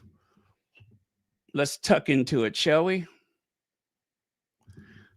So, the Duke of Sussex security arrangements for his visit to the UK are reportedly undergoing a fresh review, with the Home Office initiating a new threat assessment. This marks the first such assessment since 2020. Actually, it was 2019. According to reports in The Sun, the development follows a formal request made by Prince Harry to the Home Secretary, Shabana Mahmood, shortly after her appointment. A source close to the Duke confirmed in October that he had sought a risk assessment from the Executive Committee for the Protection of Royalty and Public Figures, RAVAC, or RAVIC, right? RAVIC, which operates under the Home Office purview. This latest review comes after the Duke lost an appeal in May challenging the dismissal of his High Court claim against the Home Office. That case concerned RAVAC decision regarding the level of taxpayer-funded protection he should receive while in the country. The legal challenge was initiated after the Duke and Duchess of Sussex relocated from the UK to Canada and subsequently California following their decision to step back as senior royals. The Duke has previously stated that the Court of Appeals ruling makes it impossible for him to safely bring his wife, Meghan, and their children, Prince Archie and Princess Lilibet, back to the UK. RAVIC has now instructed a risk management board to reassess his threat level.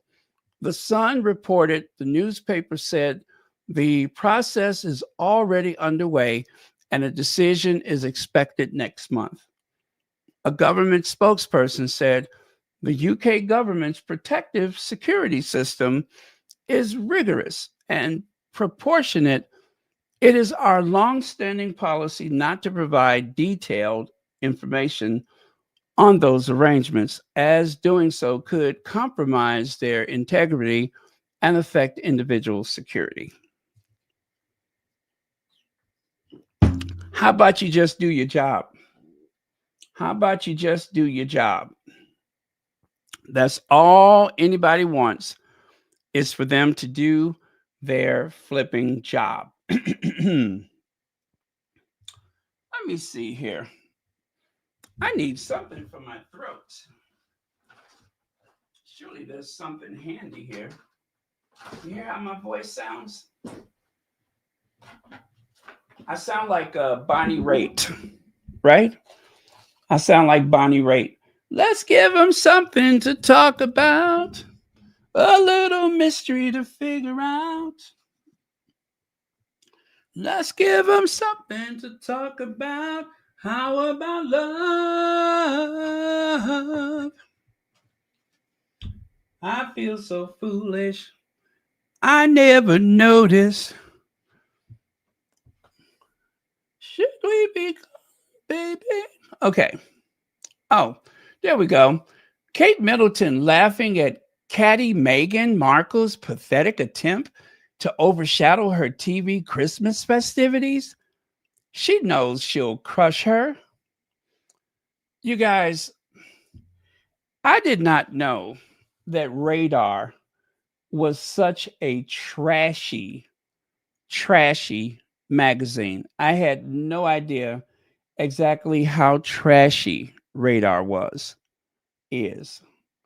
But they are extremely trashy.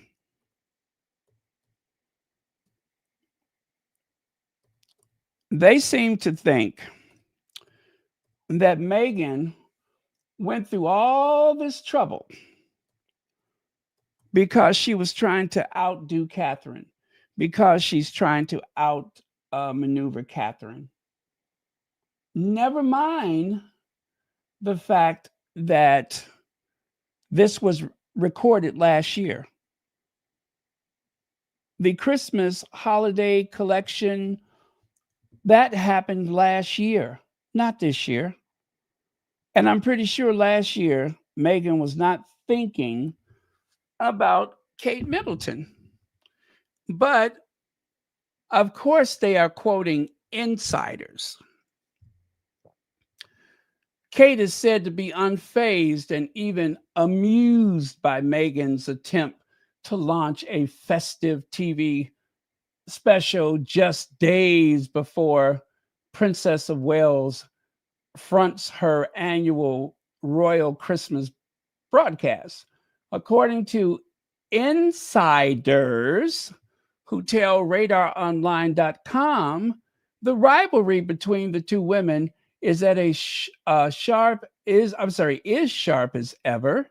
Tensions between the pair have flared again after Markle announced a holiday edition of her Netflix lifestyle series. They're not even doing the same thing. Meghan is doing crafting and cooking. She's not inviting all of these people to come meet her at Westminster Abbey.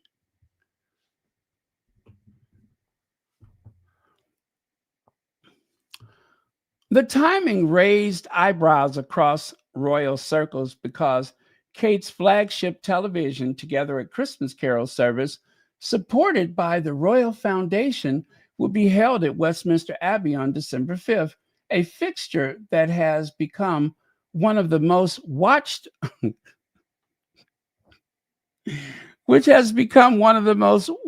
royal events of the season. You guys,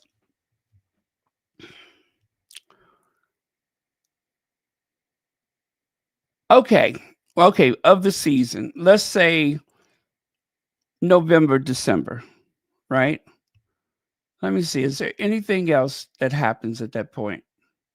No. Okay, you know what? I'm going to give them that. That is the most watched thing during the holiday season. I'll give it to them. Harry's spokesperson dismissed claims of deliberate overlap. Days later, Markle unveiled plans of her festive show, saying on Instagram, "Embrace tradition and make new ones this holiday season. With love, Meghan. Holiday celebration arrives December 3rd." So, Kate Middleton's Christmas Carol was recorded December 5th, but I believe it's supposed to premiere Christmas Eve. They're in post-production now. This is where they do things like edit Kate Middleton playing the piano. Remember when she supposedly played the piano, which means that she came to Westminster Abbey either the day before or after, wearing the same outfit as though she just stood up from her position in the pews and went and played the piano for everyone, when the truth is there was nobody there at the Westminster Abbey but the production crew. That was a little sleight of hand.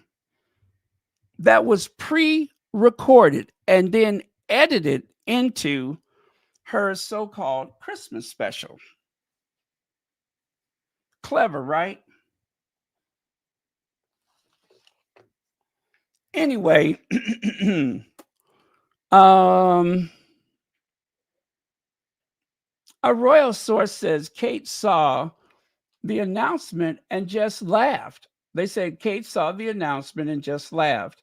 Well, Kate is not very verbal.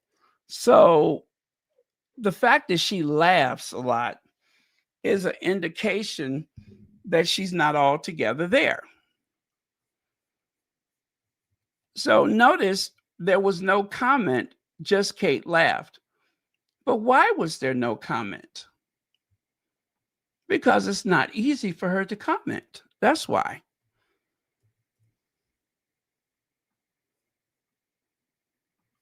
You'll face the daily challenge of finding the balance between profitability and having a positive impact. Leaders, you'll face the daily challenge of finding the balance between profitability and having a positive impact. You'll face the daily challenge of finding the balance between profitability and having a positive impact. Leaders, you'll face the daily challenge of finding the balance between profitability and having a positive impact. Yes, there is the daily challenge of pronouncing between and probability, if that's what she meant to say. Leaders, you'll face the daily challenge of finding the balance between leaders. You'll face the daily challenge of finding the balance between profitability and having a positive impact. You'll face. You know what? We're not going to hear a speech from Kate Middleton probably until probably in about 2 years, because I think this was 2 years in the making, right? And they said that she had to look up and down at that paper 25 times. 25 times. Which means that she didn't write it herself. There's a strong probability that someone else wrote it. It is a very strong probability that someone else wrote it. Now, who wrote it? That's Petine. That's Petine, the organization that she's speaking, and Kensington Palace. It's between the two of them. It's a strong probability that it was between the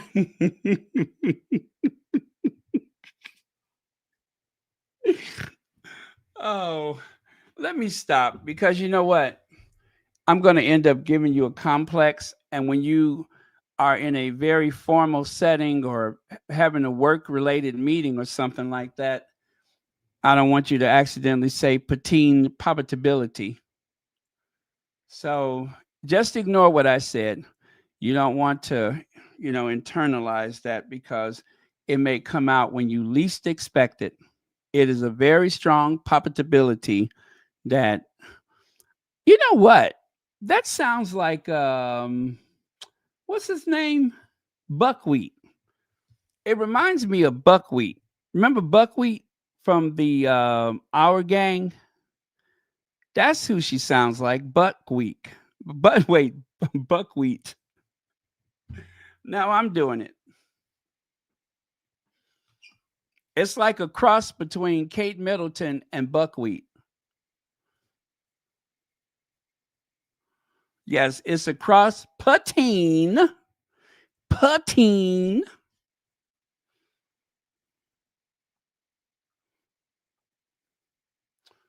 Anyway, so this looks more like a funeral if you ask me, but believe it or not, they're wearing green. But by the time this was shared by the Daily Mail, it looks like they're all wearing black.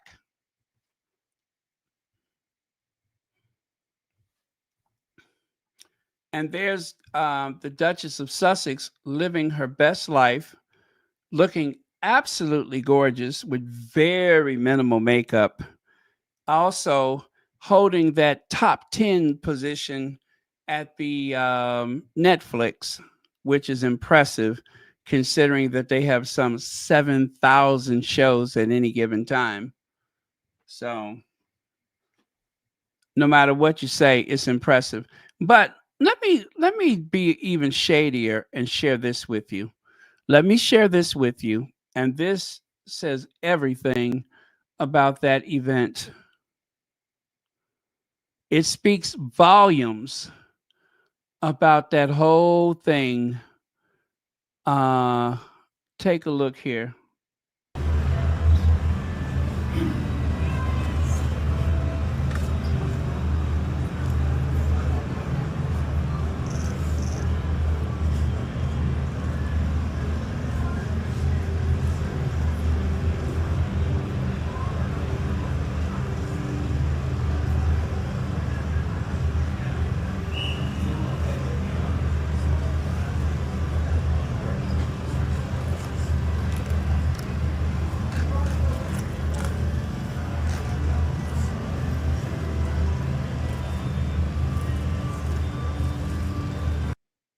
Where are the enthusiastic well-wishers? Where are the people that would stand at those gates that you see? And look back there. You see those silver poles? That's part of those. What do they call them? Bicycle gates or whatever. Those gates are supposed to hold back the well-wishers. But the thing is, there are no well-wishers. You could clearly see members of the public going about their business, unconcerned. See how they have to detour around all this stuff? Nobody's stopping. They're not able to see it because they're not interested. Nobody's stopping. Look at the people back there. Do you see anybody rushing over trying to get a better view? I don't. And what about all of the cheering? Where is the crowd yelling Kate's name? Huh?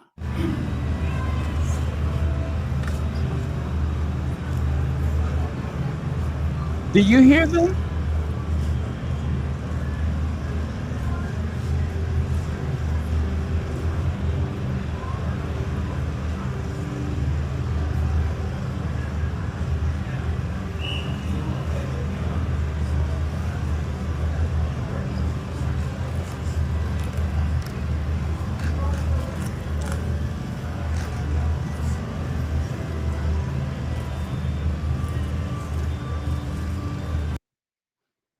Where's the crowd? Where is the crowd? Where are all the well-wishers that want to see the Welleses? Huh? Where's all the excited people?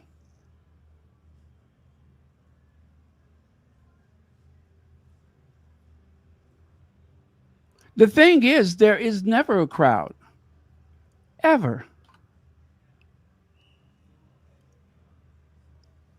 The only reason why I shared this article from Radar was just so that I would have an excuse to share this with you again. That's all. I just wanted a logical excuse to share this with you. A reason to say, you all please make sure you do a thumbs up. And if you do not have a membership, do consider a membership to Royal Sussex is a bargain at just $4.99. That is what you pay for a cup of coffee once a month. $4.99. And you could help support this channel. And if I have truly wrecked this computer, I could do like I did last time and just go and get one, put it on my credit card, and in no time, I've got it all paid off. So think about it. Think about it. Connie Balmer! Hey, Connie Balmer. Connie Balmer, in the spirit of peace on earth and goodwill toward all men and women, I did something very nice. One of the people at the mailbox store could not help but notice those beautiful boxes that I get. Well, I actually removed the contents and carefully peeled the label off and gifted the box to one of the employees. And they are just absolutely excited about it. You know, it was one of the yellow boxes. They are so beautiful. So, yeah, I just wanted you to know that I, forwarded the goodwill. And thank you again. Well, you're very kind, Connie Balmer. Thank you.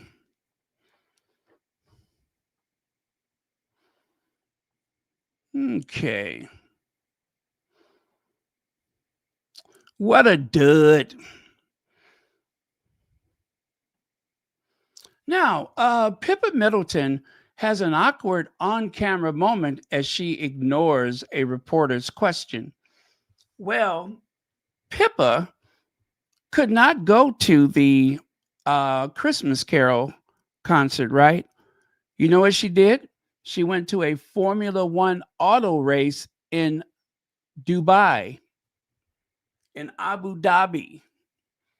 She went to a Formula One auto race. She could not be bothered. Her and her husband were just like, you know what? We don't want to go to that event. It's a big dud. Nobody's going to be there anyway. We can stay at home and be bored. So they decided to go to a Formula One auto race rather than bothering with all of that nonsense of Kate Middleton and, William read a speech and all. They didn't want to be bothered. So just like with everything else to do with the family these days, if it centers around Kate Middleton, Pippa does not seem to be interested. Anyway, the thing about the situation in Abu Dhabi, it seems like the reporter recognized her husband, but didn't recognize her. So when he tried to ask a question about something, she just kind of smiled and walked away, which I thought was funny. But yeah, so that was what happened there. All right, you guys, that was it for today. That's 2 hours and 5 minutes.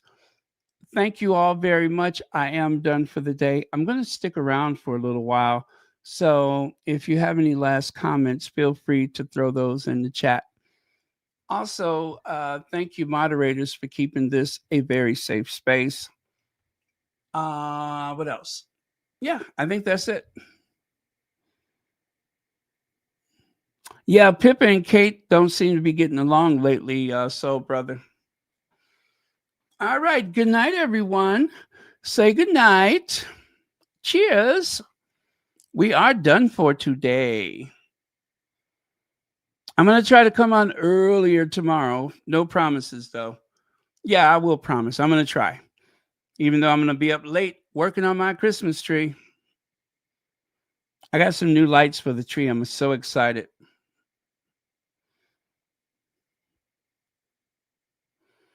Ah, ah, ah.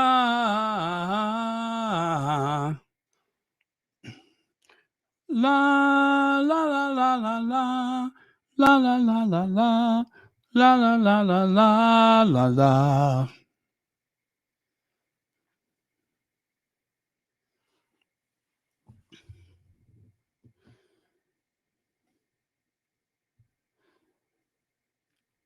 Okay, good night, everyone. Oh, by the way, if you have a favorite TV show that was canceled years ago or last year, what show do you think should come back? Any show, even if the show is 50 years old. What shows do you think should come back? What show would you love to see again? I, of course, would love to see All in the Family, even though, um, Archie and Edith are both gone to their glory. If there was any way to see that show again with all of the modern things happening, like Archie Bunker voting for you know who, gosh, that would be interesting, wouldn't it? Anybody? What show would you like to have seen again? If you could bring back any television show, I don't care how old it is, what show would you bring back?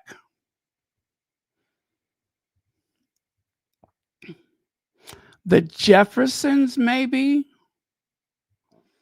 Only because I would like to know how many more dry cleaners does George Jefferson have? Oh, how about Good Times? How about if they won the Mega Millions? Right? What if Florida Evans won the Mega Millions? And they could finally move out of Cabrini Green. Or Dynasty. Dynasty. I love Dynasty. I love Lucy. That's a good one. I would love to see Lucy Ricardo with a smartphone.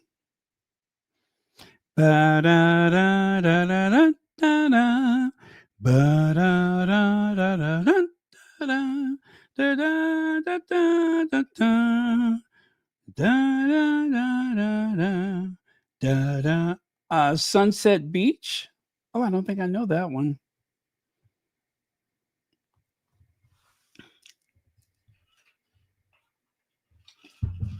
How about Starsky and Hutch? Instead of riding around in that Gran Torino, maybe they ride around in a a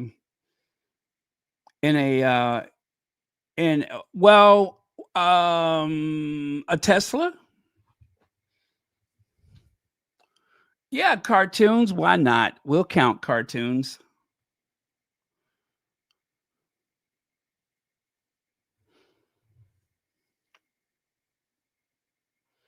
Scandal, especially with this administration. And yes, Dynasty, Dallas, Falcon Crest. Now, I watched Falcon Crest and I did watch Dynasty, but I don't think I ever watched Dallas. But for some reason, I cannot remember a single episode of Falcon Crest. I don't know why. I have just drawn a blank. With Falcon Crest. I remember Lorenzo Lamas. I remember, what's her name? Jane Wyatt.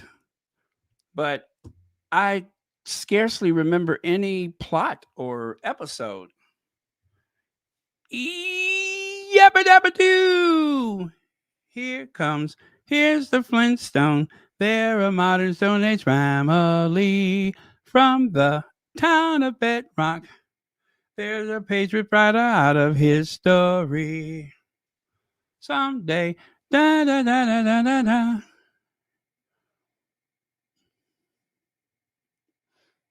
I really should try to watch a few episodes of Dallas. My mother watched it, but I never did. Who's the Boss? Yeah, they could actually do a reboot of that one.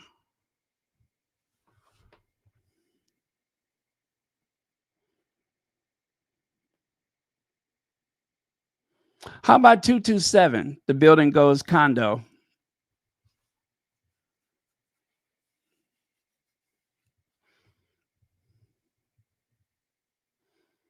Another Dallas. Let me see.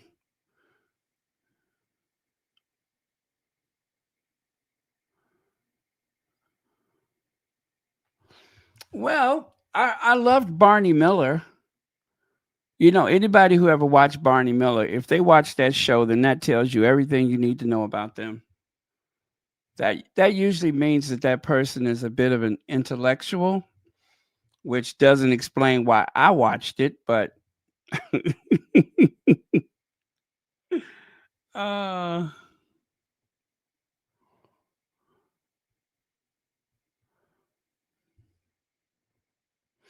oh, I loved what's that show?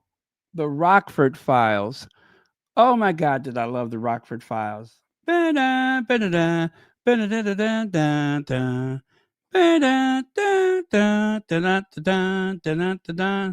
And then of course the harmonica. Wah wah wah wah wah wah wah wah wah. Wah wah wah wah wah wah wah. Da-da-da-da. Wah wah wah wah. Yes, Kojak. Who loves you, baby? Yes, Kojak.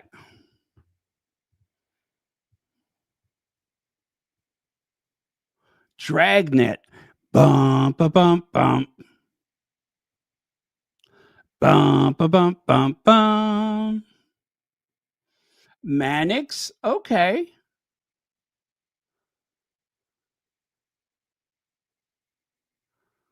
I remember Mannix. Again, I cannot remember a single episode, but I do remember that show. Prison Break. Okay. I never watched that, but I heard it was really good.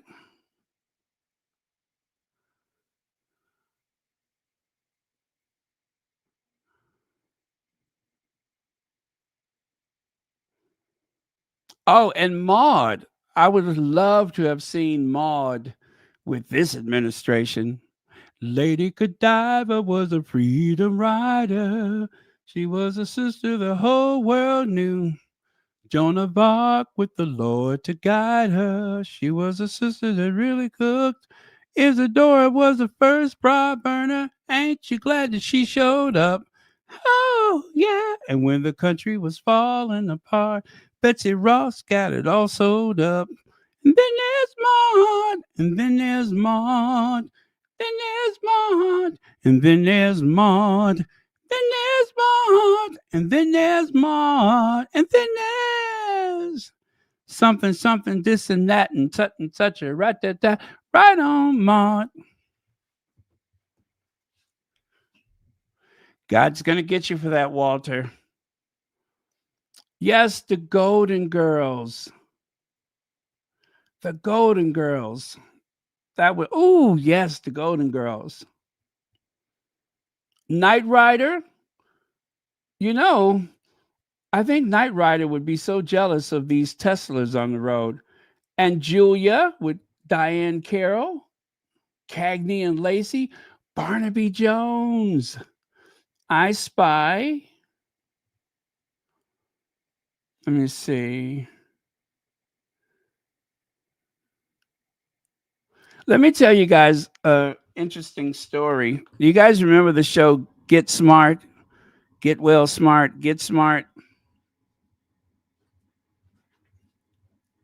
Don Adams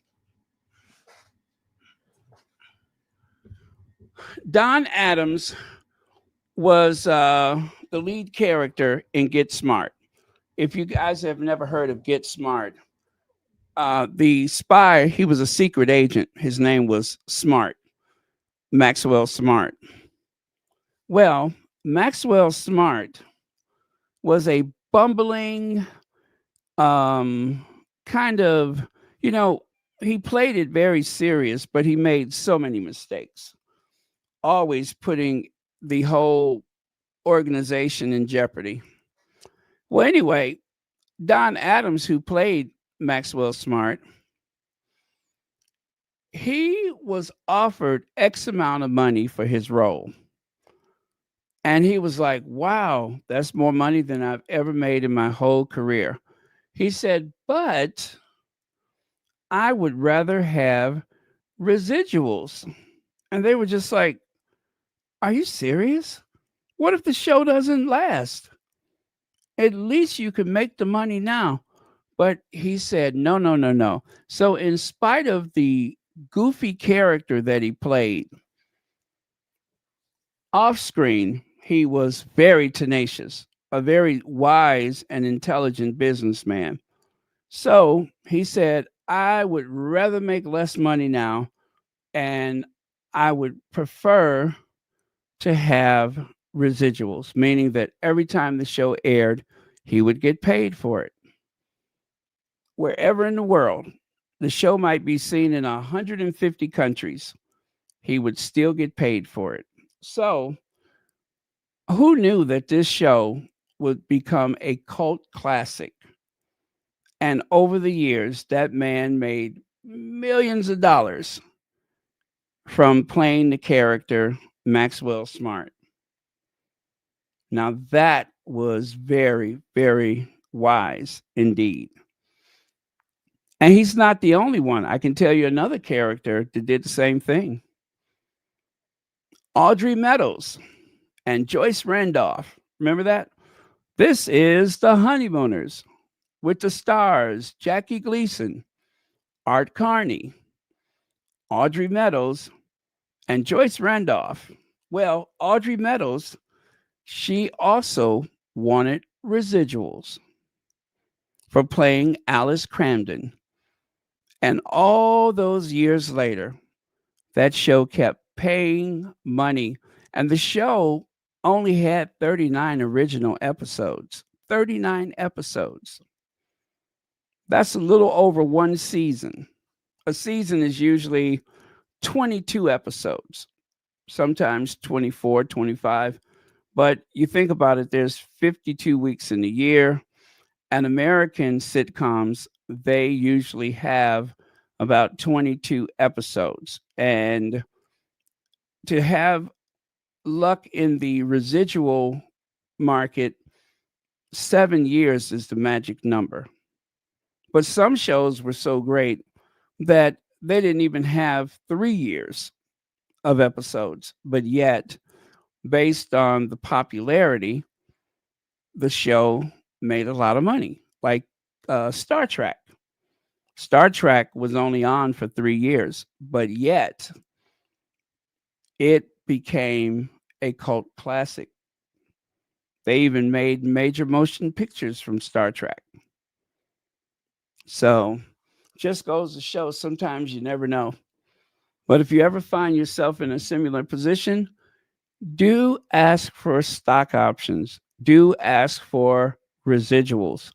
That will give you and your family generational wealth. Oh, yes. Some walk by night, some walk by day, moonlighting strangers, 'cause we met on the way. 'Cause we met on the way. Yes, yes. Did I nail that one? I think I did.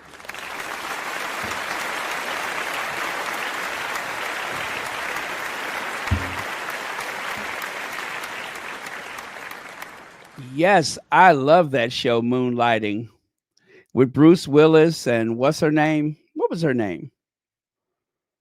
Some walk by night, some walk by day. We're perfect strangers, though we met on the way. Yes, I love that song. And that was a great show. Sister, Sister. I don't think I ever watched that one. Oh, Flip Wilson. What was that famous line? Watch it, sugar. Watch it, sugar. That was the famous line from the Flip Wilson show. Watch it, sugar. Oh, what was Flip Wilson? Oh, Geraldine. That was the name of that character he did. What was Geraldine's boyfriend's name? Anybody remember? On the Flip Wilson show, now no cheating, but on the Flip Wilson show, what was Geraldine's boyfriend's name? Sybil Shepherd. Yes. Yes. Sybil Shepherd. Shepherd.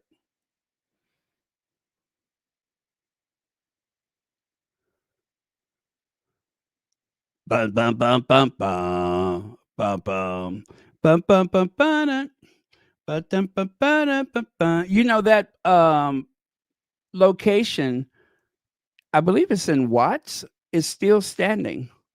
The actual exterior scene that they use for Fred Sanford and Son junkyard, that location is still there. That building is still there.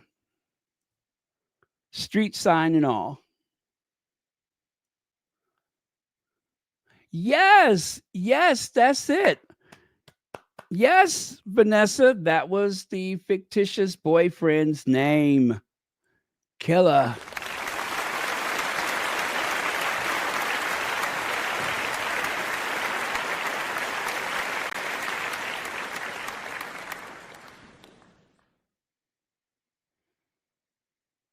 Okay.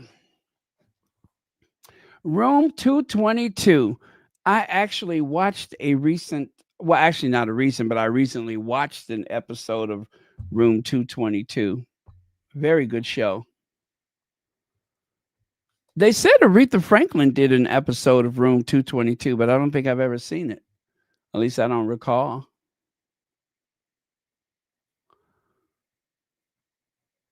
Oh, well, I wish I was young enough to have something that I could share with you.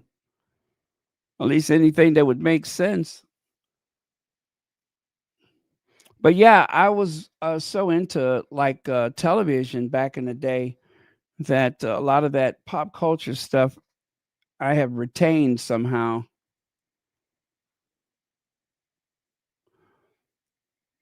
Denise Marcus, wow, well, welcome. I am so glad you're here. Now, we're actually done for the day, but I'm just kind of sitting here having a little fun talking about old television shows that we would love to come back. Amos and Andy, I don't think I've ever watched that one. Now, that was from what, the 50s, right? I think that was from the 50s. I want to say that I have seen an episode or two. I want to think I have.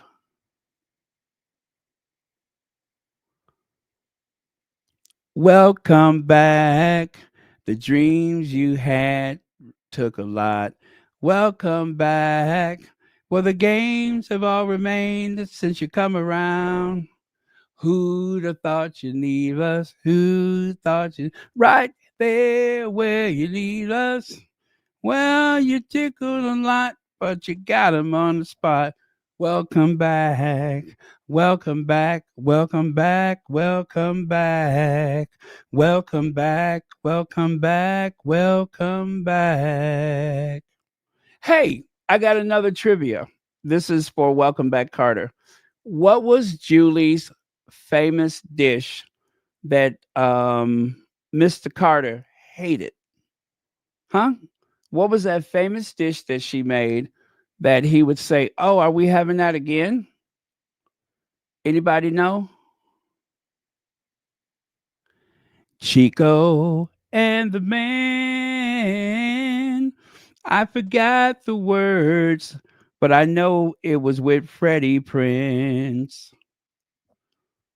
Freddie Prinze, tragic that he lost his life so young. Chico and the man. Wow, I haven't thought about that. I used to be sad. I used to be shy. Funniest thing, the saddest part is I never knew why. Going through life with blinders on was tough to see. I had to get over and start enjoying 'cause life's so free. There's a new girl in town and she's looking good. Got a smile, got a song for the neighborhood. There's a fresh, freckled face, and she's going to see. And this girl's here to stay. With some luck and love, life's gonna be so sweet. Fum, fum, fum, fum. Okay, I'm losing my voice now. But yes, how do I know so many theme songs? I told you I watched a lot of TV. Kiss my grits. Wait, oh yes, it was the tuna casserole. Yes, Julie's famous tuna casserole. That's it. I didn't know that there was green beans in it, but I know it was a tuna casserole.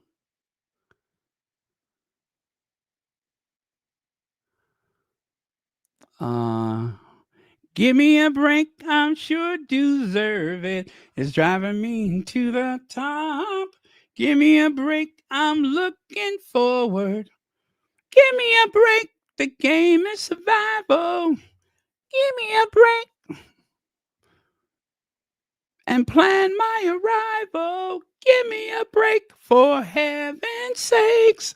What happened to my piece of the cake? Give me a break. Yeah, I remember the song from Give Me a Break. I used to love that show too. Kiss my grits. That was Florence Jean Castleberry. Florence Jean Castleberry.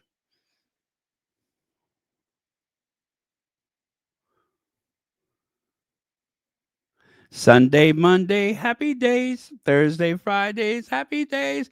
Friday, Saturday, Sunday, happy days. The weekends come, the weekend's fun. Dun, dun, dun, dun, dun. These days are ours. Share them with me, those happy days. Yes, happy days. And Green Acres is the place to be. Farm living is a life for me. Land spreading out so far and wide. Keep Manhattan, just give me that countryside. New York is where I'd rather stay.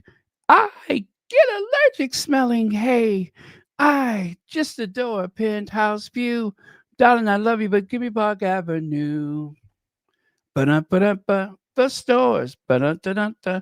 The chores. Ba-da-da-da-da. Fresh air. Ba-da-da-da-da. Times Square. You are my wife. Goodbye, city life. Green Acres, we are there. Bum, bum. Oh, Gidget, I haven't heard that in forever. Ginger. There was a show called Ginger. I don't remember that one.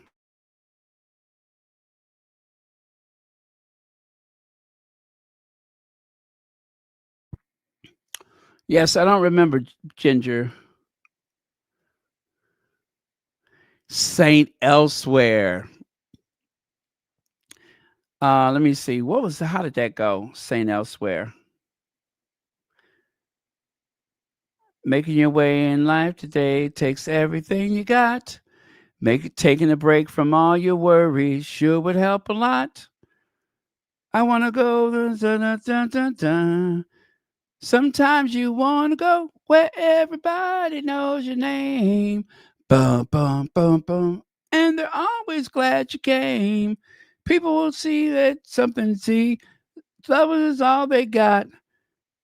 Something, something, blah, blah, blah means a lot. Yeah, I forgot the words.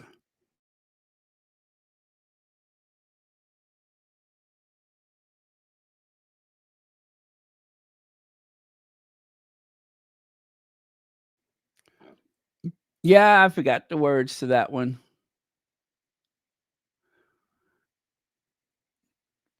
Um, wait a minute. Oh gosh, how does that go? Mary Tyler Moore. Wait. Don't tell me.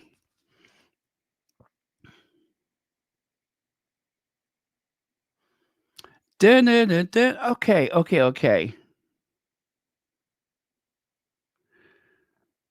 Oh my goodness, how could I have forgotten the words? Mary Tyler Moore. Mary Tyler Moore.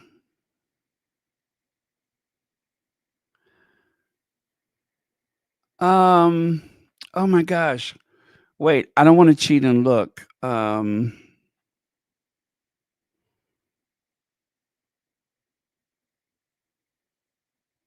Who can turn the world on with a smile?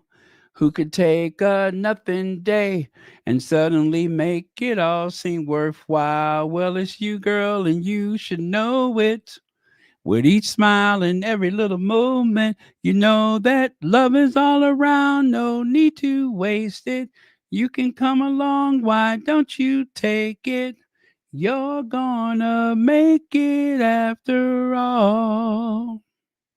You're gonna make it after all. Ba-da-da-da-da.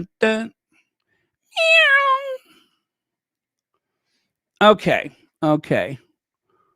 Let me see. Saint Elsewhere. I love that show, but that was just music, right? Um,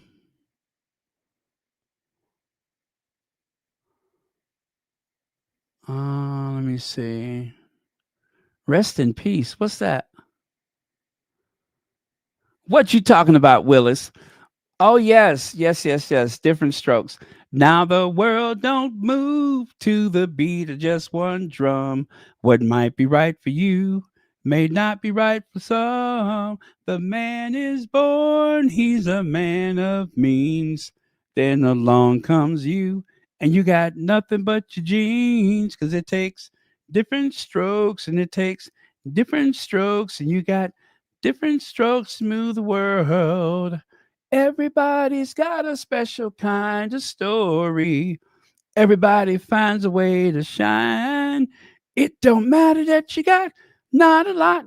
So what? They'll have theirs and you have yours and I'll have mine. And together we'll be fine because it takes different strokes to move the world. Yes, it does. It takes different strokes to move the world. What you talking about, Willis? God, I didn't know I knew so many songs.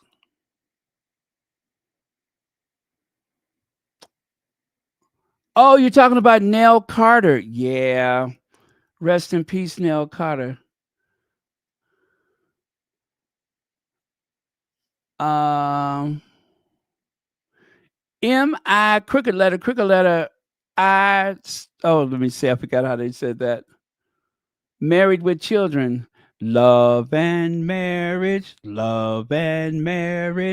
It's an institute you can't disparage. If you ask my son, I forgot the words.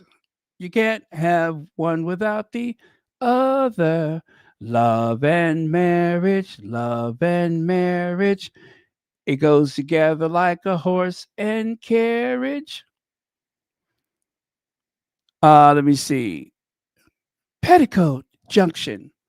There's Uncle Joe. He's a moving kind of slow at the junction. Petticoat Junction. Oh, man.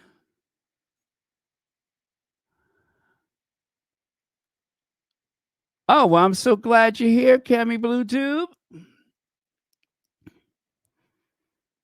Oh, thank you so much. Thank you. The plane.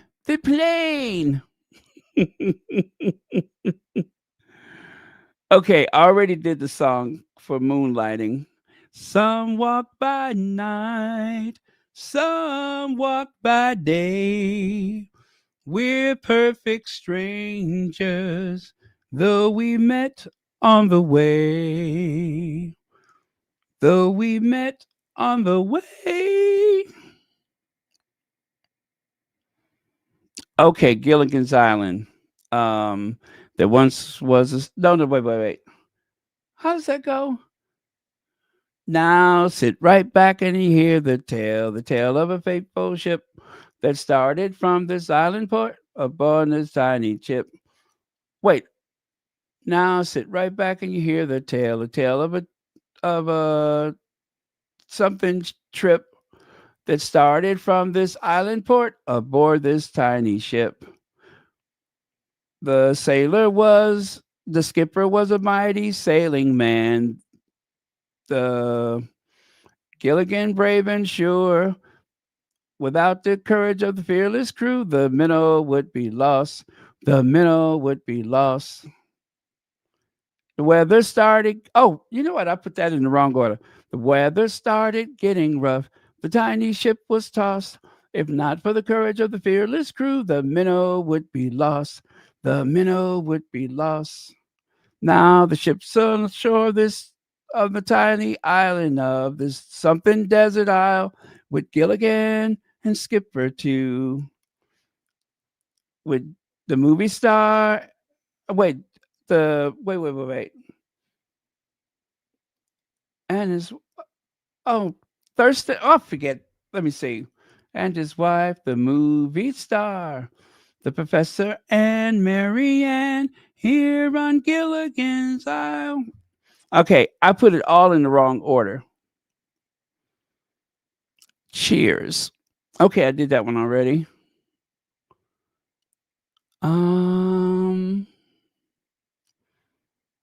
Oh, I loved Taxi. I loved Taxi. That was a great show. That's My Mama. I forgot the song for that.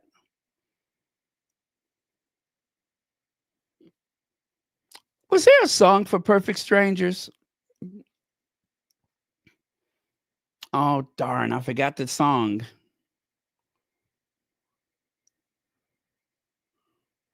Oh, yeah. I remember that girl. Mama's Family. Rhoda. Love those.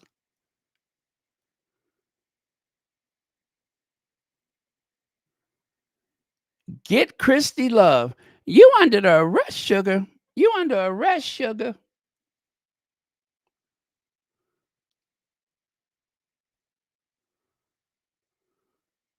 Well, we're moving on up to the side, to a deluxe apartment in the sky. Moving on up to the side. We finally got a piece of the pie. Fish don't fry in the kitchen. Beans don't burn on the grill. It took a whole lot of trying just to get up that hill.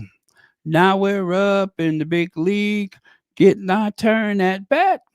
As long as you live, it's me and you, baby, and ain't nothing wrong with that. Well, we're moving on up to the side, to a deluxe apartment in the sky. Moving on up to the east side. We finally got a piece of the pie. Okay, I'm losing my voice. I ain't gonna be able to talk tomorrow. That might come as a shock to some and a pleasure to others.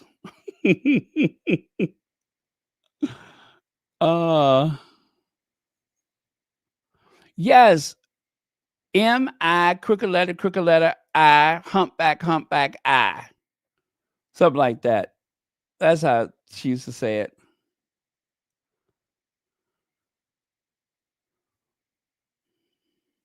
Love, exciting and new.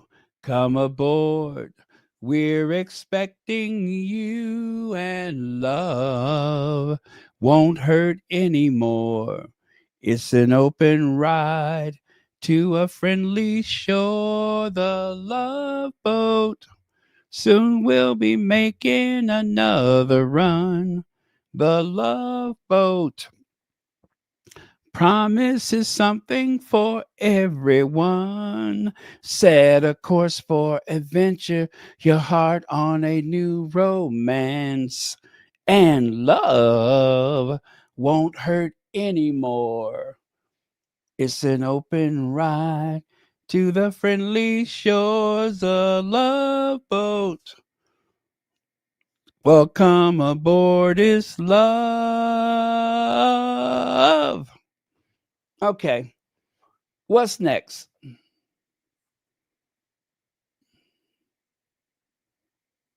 Yes, a 3-hour tour. A 3-hour tour. The weather's starting. The millionaire and his wife. Oh, thank you so much. A movie star.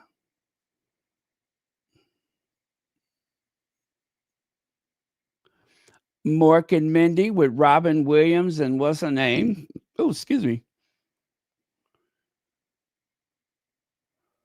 Standing tall on the wings of life's dreams.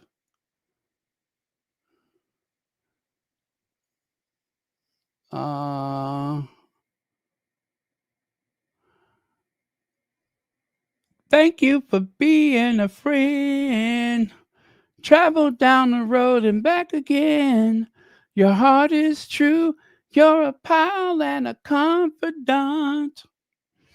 And if you threw a party, invited everyone you knew, you would see the biggest gift would be from me, and the card attached would say, "Thank you for being a friend."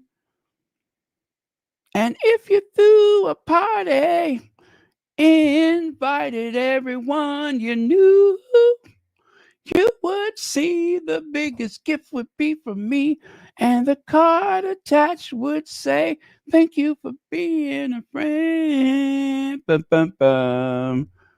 Yes, Connie Balmer.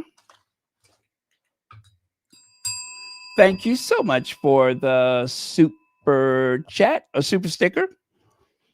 And always, thank you so much for being not only a member of Royal Sussex, but a moderator.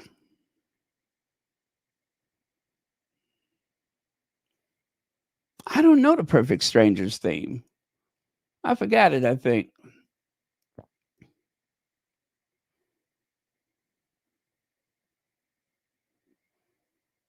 Yes, Norman Mailer just died, right?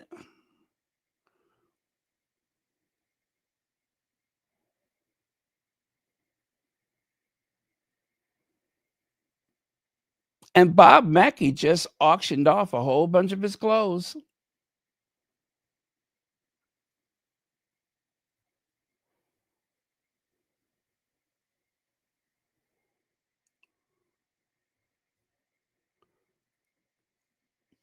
One, two, three, four, five, six, seven, eight. Shamil, Shamanga, Halston Shorts Incorporated. We're gonna do it. Give us any chance, we'll take it. Give us any rule, we'll break it. We're gonna make our dreams come true. There's nothing we won't try. Never heard the word impossible this time. There's no stopping us. Give us any chance, we'll take it. Leave us any rule, we'll break it. We're gonna make our dreams come true. And we'll do it our way, yes, our way. Make all our dreams come true. And we do it our way, yes, our way. Make all our dreams come true for me and you. Laverne and Shirley.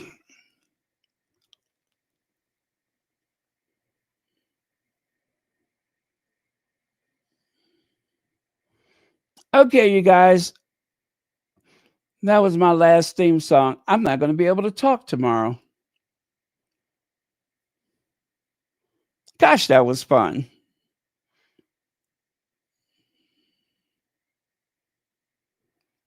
Oh, I loved MacGyver. You know, I feel like I have the spirit of MacGyver. I'm always fixing stuff.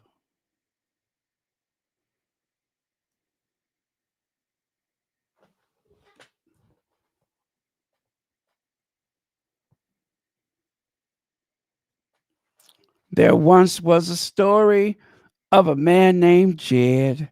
The kinfolk said, wait. There once was a story of a man named Jed. Something barely keep his family fed. Then one day he was shooting at some food, and up through the ground come a bubbling crude. Oh, that is black gold, Texas tea.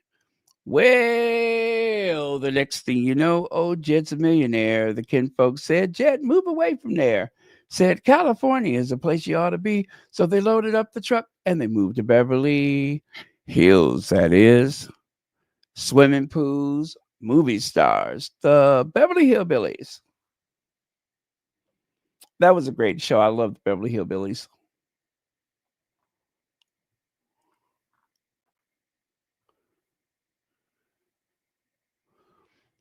Okay, you guys, I didn't know. How many theme songs did I do? A lot, right? I don't remember. But I used to know all the words. I've kind of forgotten some of them.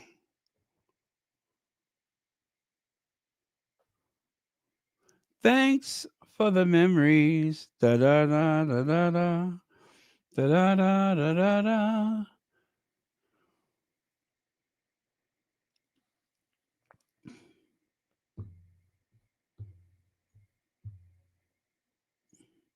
The theme song from Honorable Trenchtown Man. Hey, Chief. Chief. No, not Chief. Prince. Hey, Prince. Prince. Okay, I promise I'll do Trenchtown tomorrow.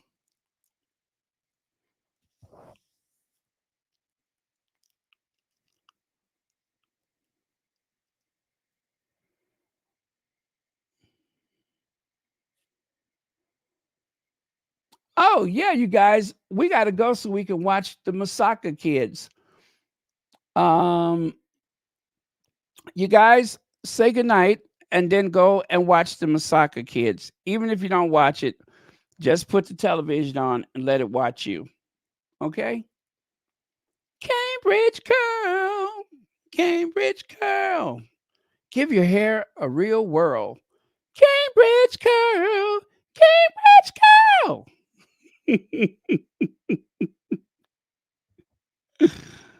Oh, man. You know, it's so funny, though, when you think about it. Okay. Good time. No, not Good Times. What was that show? Happy Days. Happy Days came on in the 1970s, and they were depicting a family in the 1950s, which seems like it was so long ago back in the 1970s, right? Well, now it is year 2025. Could you imagine them making a show about the early 2000s? What would they talk about? The early 2000s.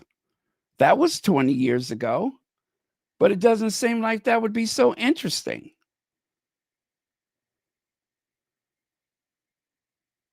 Right? I guess.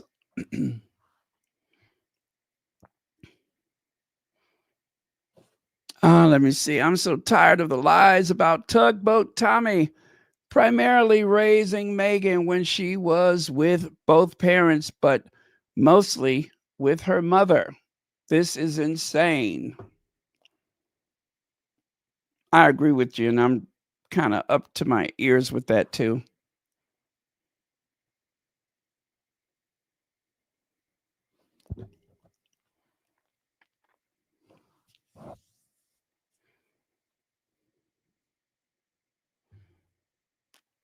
The 1990s, so long ago in the 90s. I'm sorry. It's what am I saying?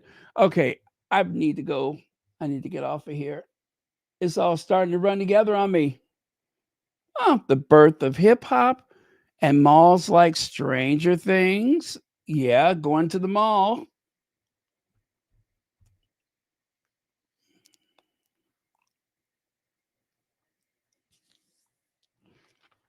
I don't know. It's just not the same. It's just not the same. You know, cars started looking alike back in the 1990s, and especially by the year 2000, all cars started looking so much alike, right? So, I mean, it is possible that you could have a car from like the night from 2005 that doesn't look very different from a car from 2025, right?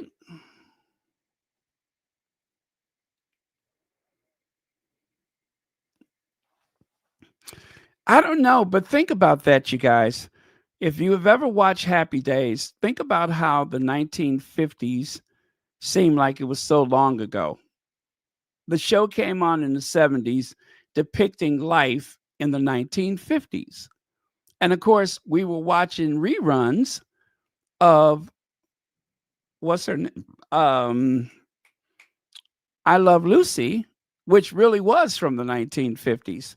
And we were watching that in the 70s, the 80s, the 90s. We still watch it.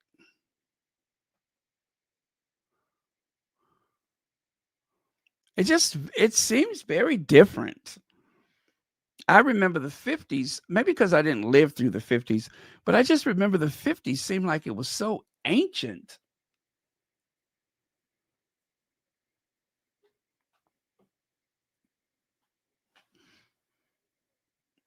Also, the 50s was the post-war baby boom, right?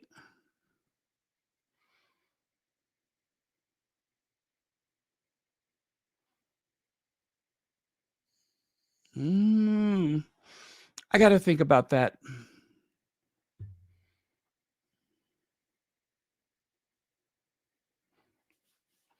Well, anyway, thank you very much, everybody.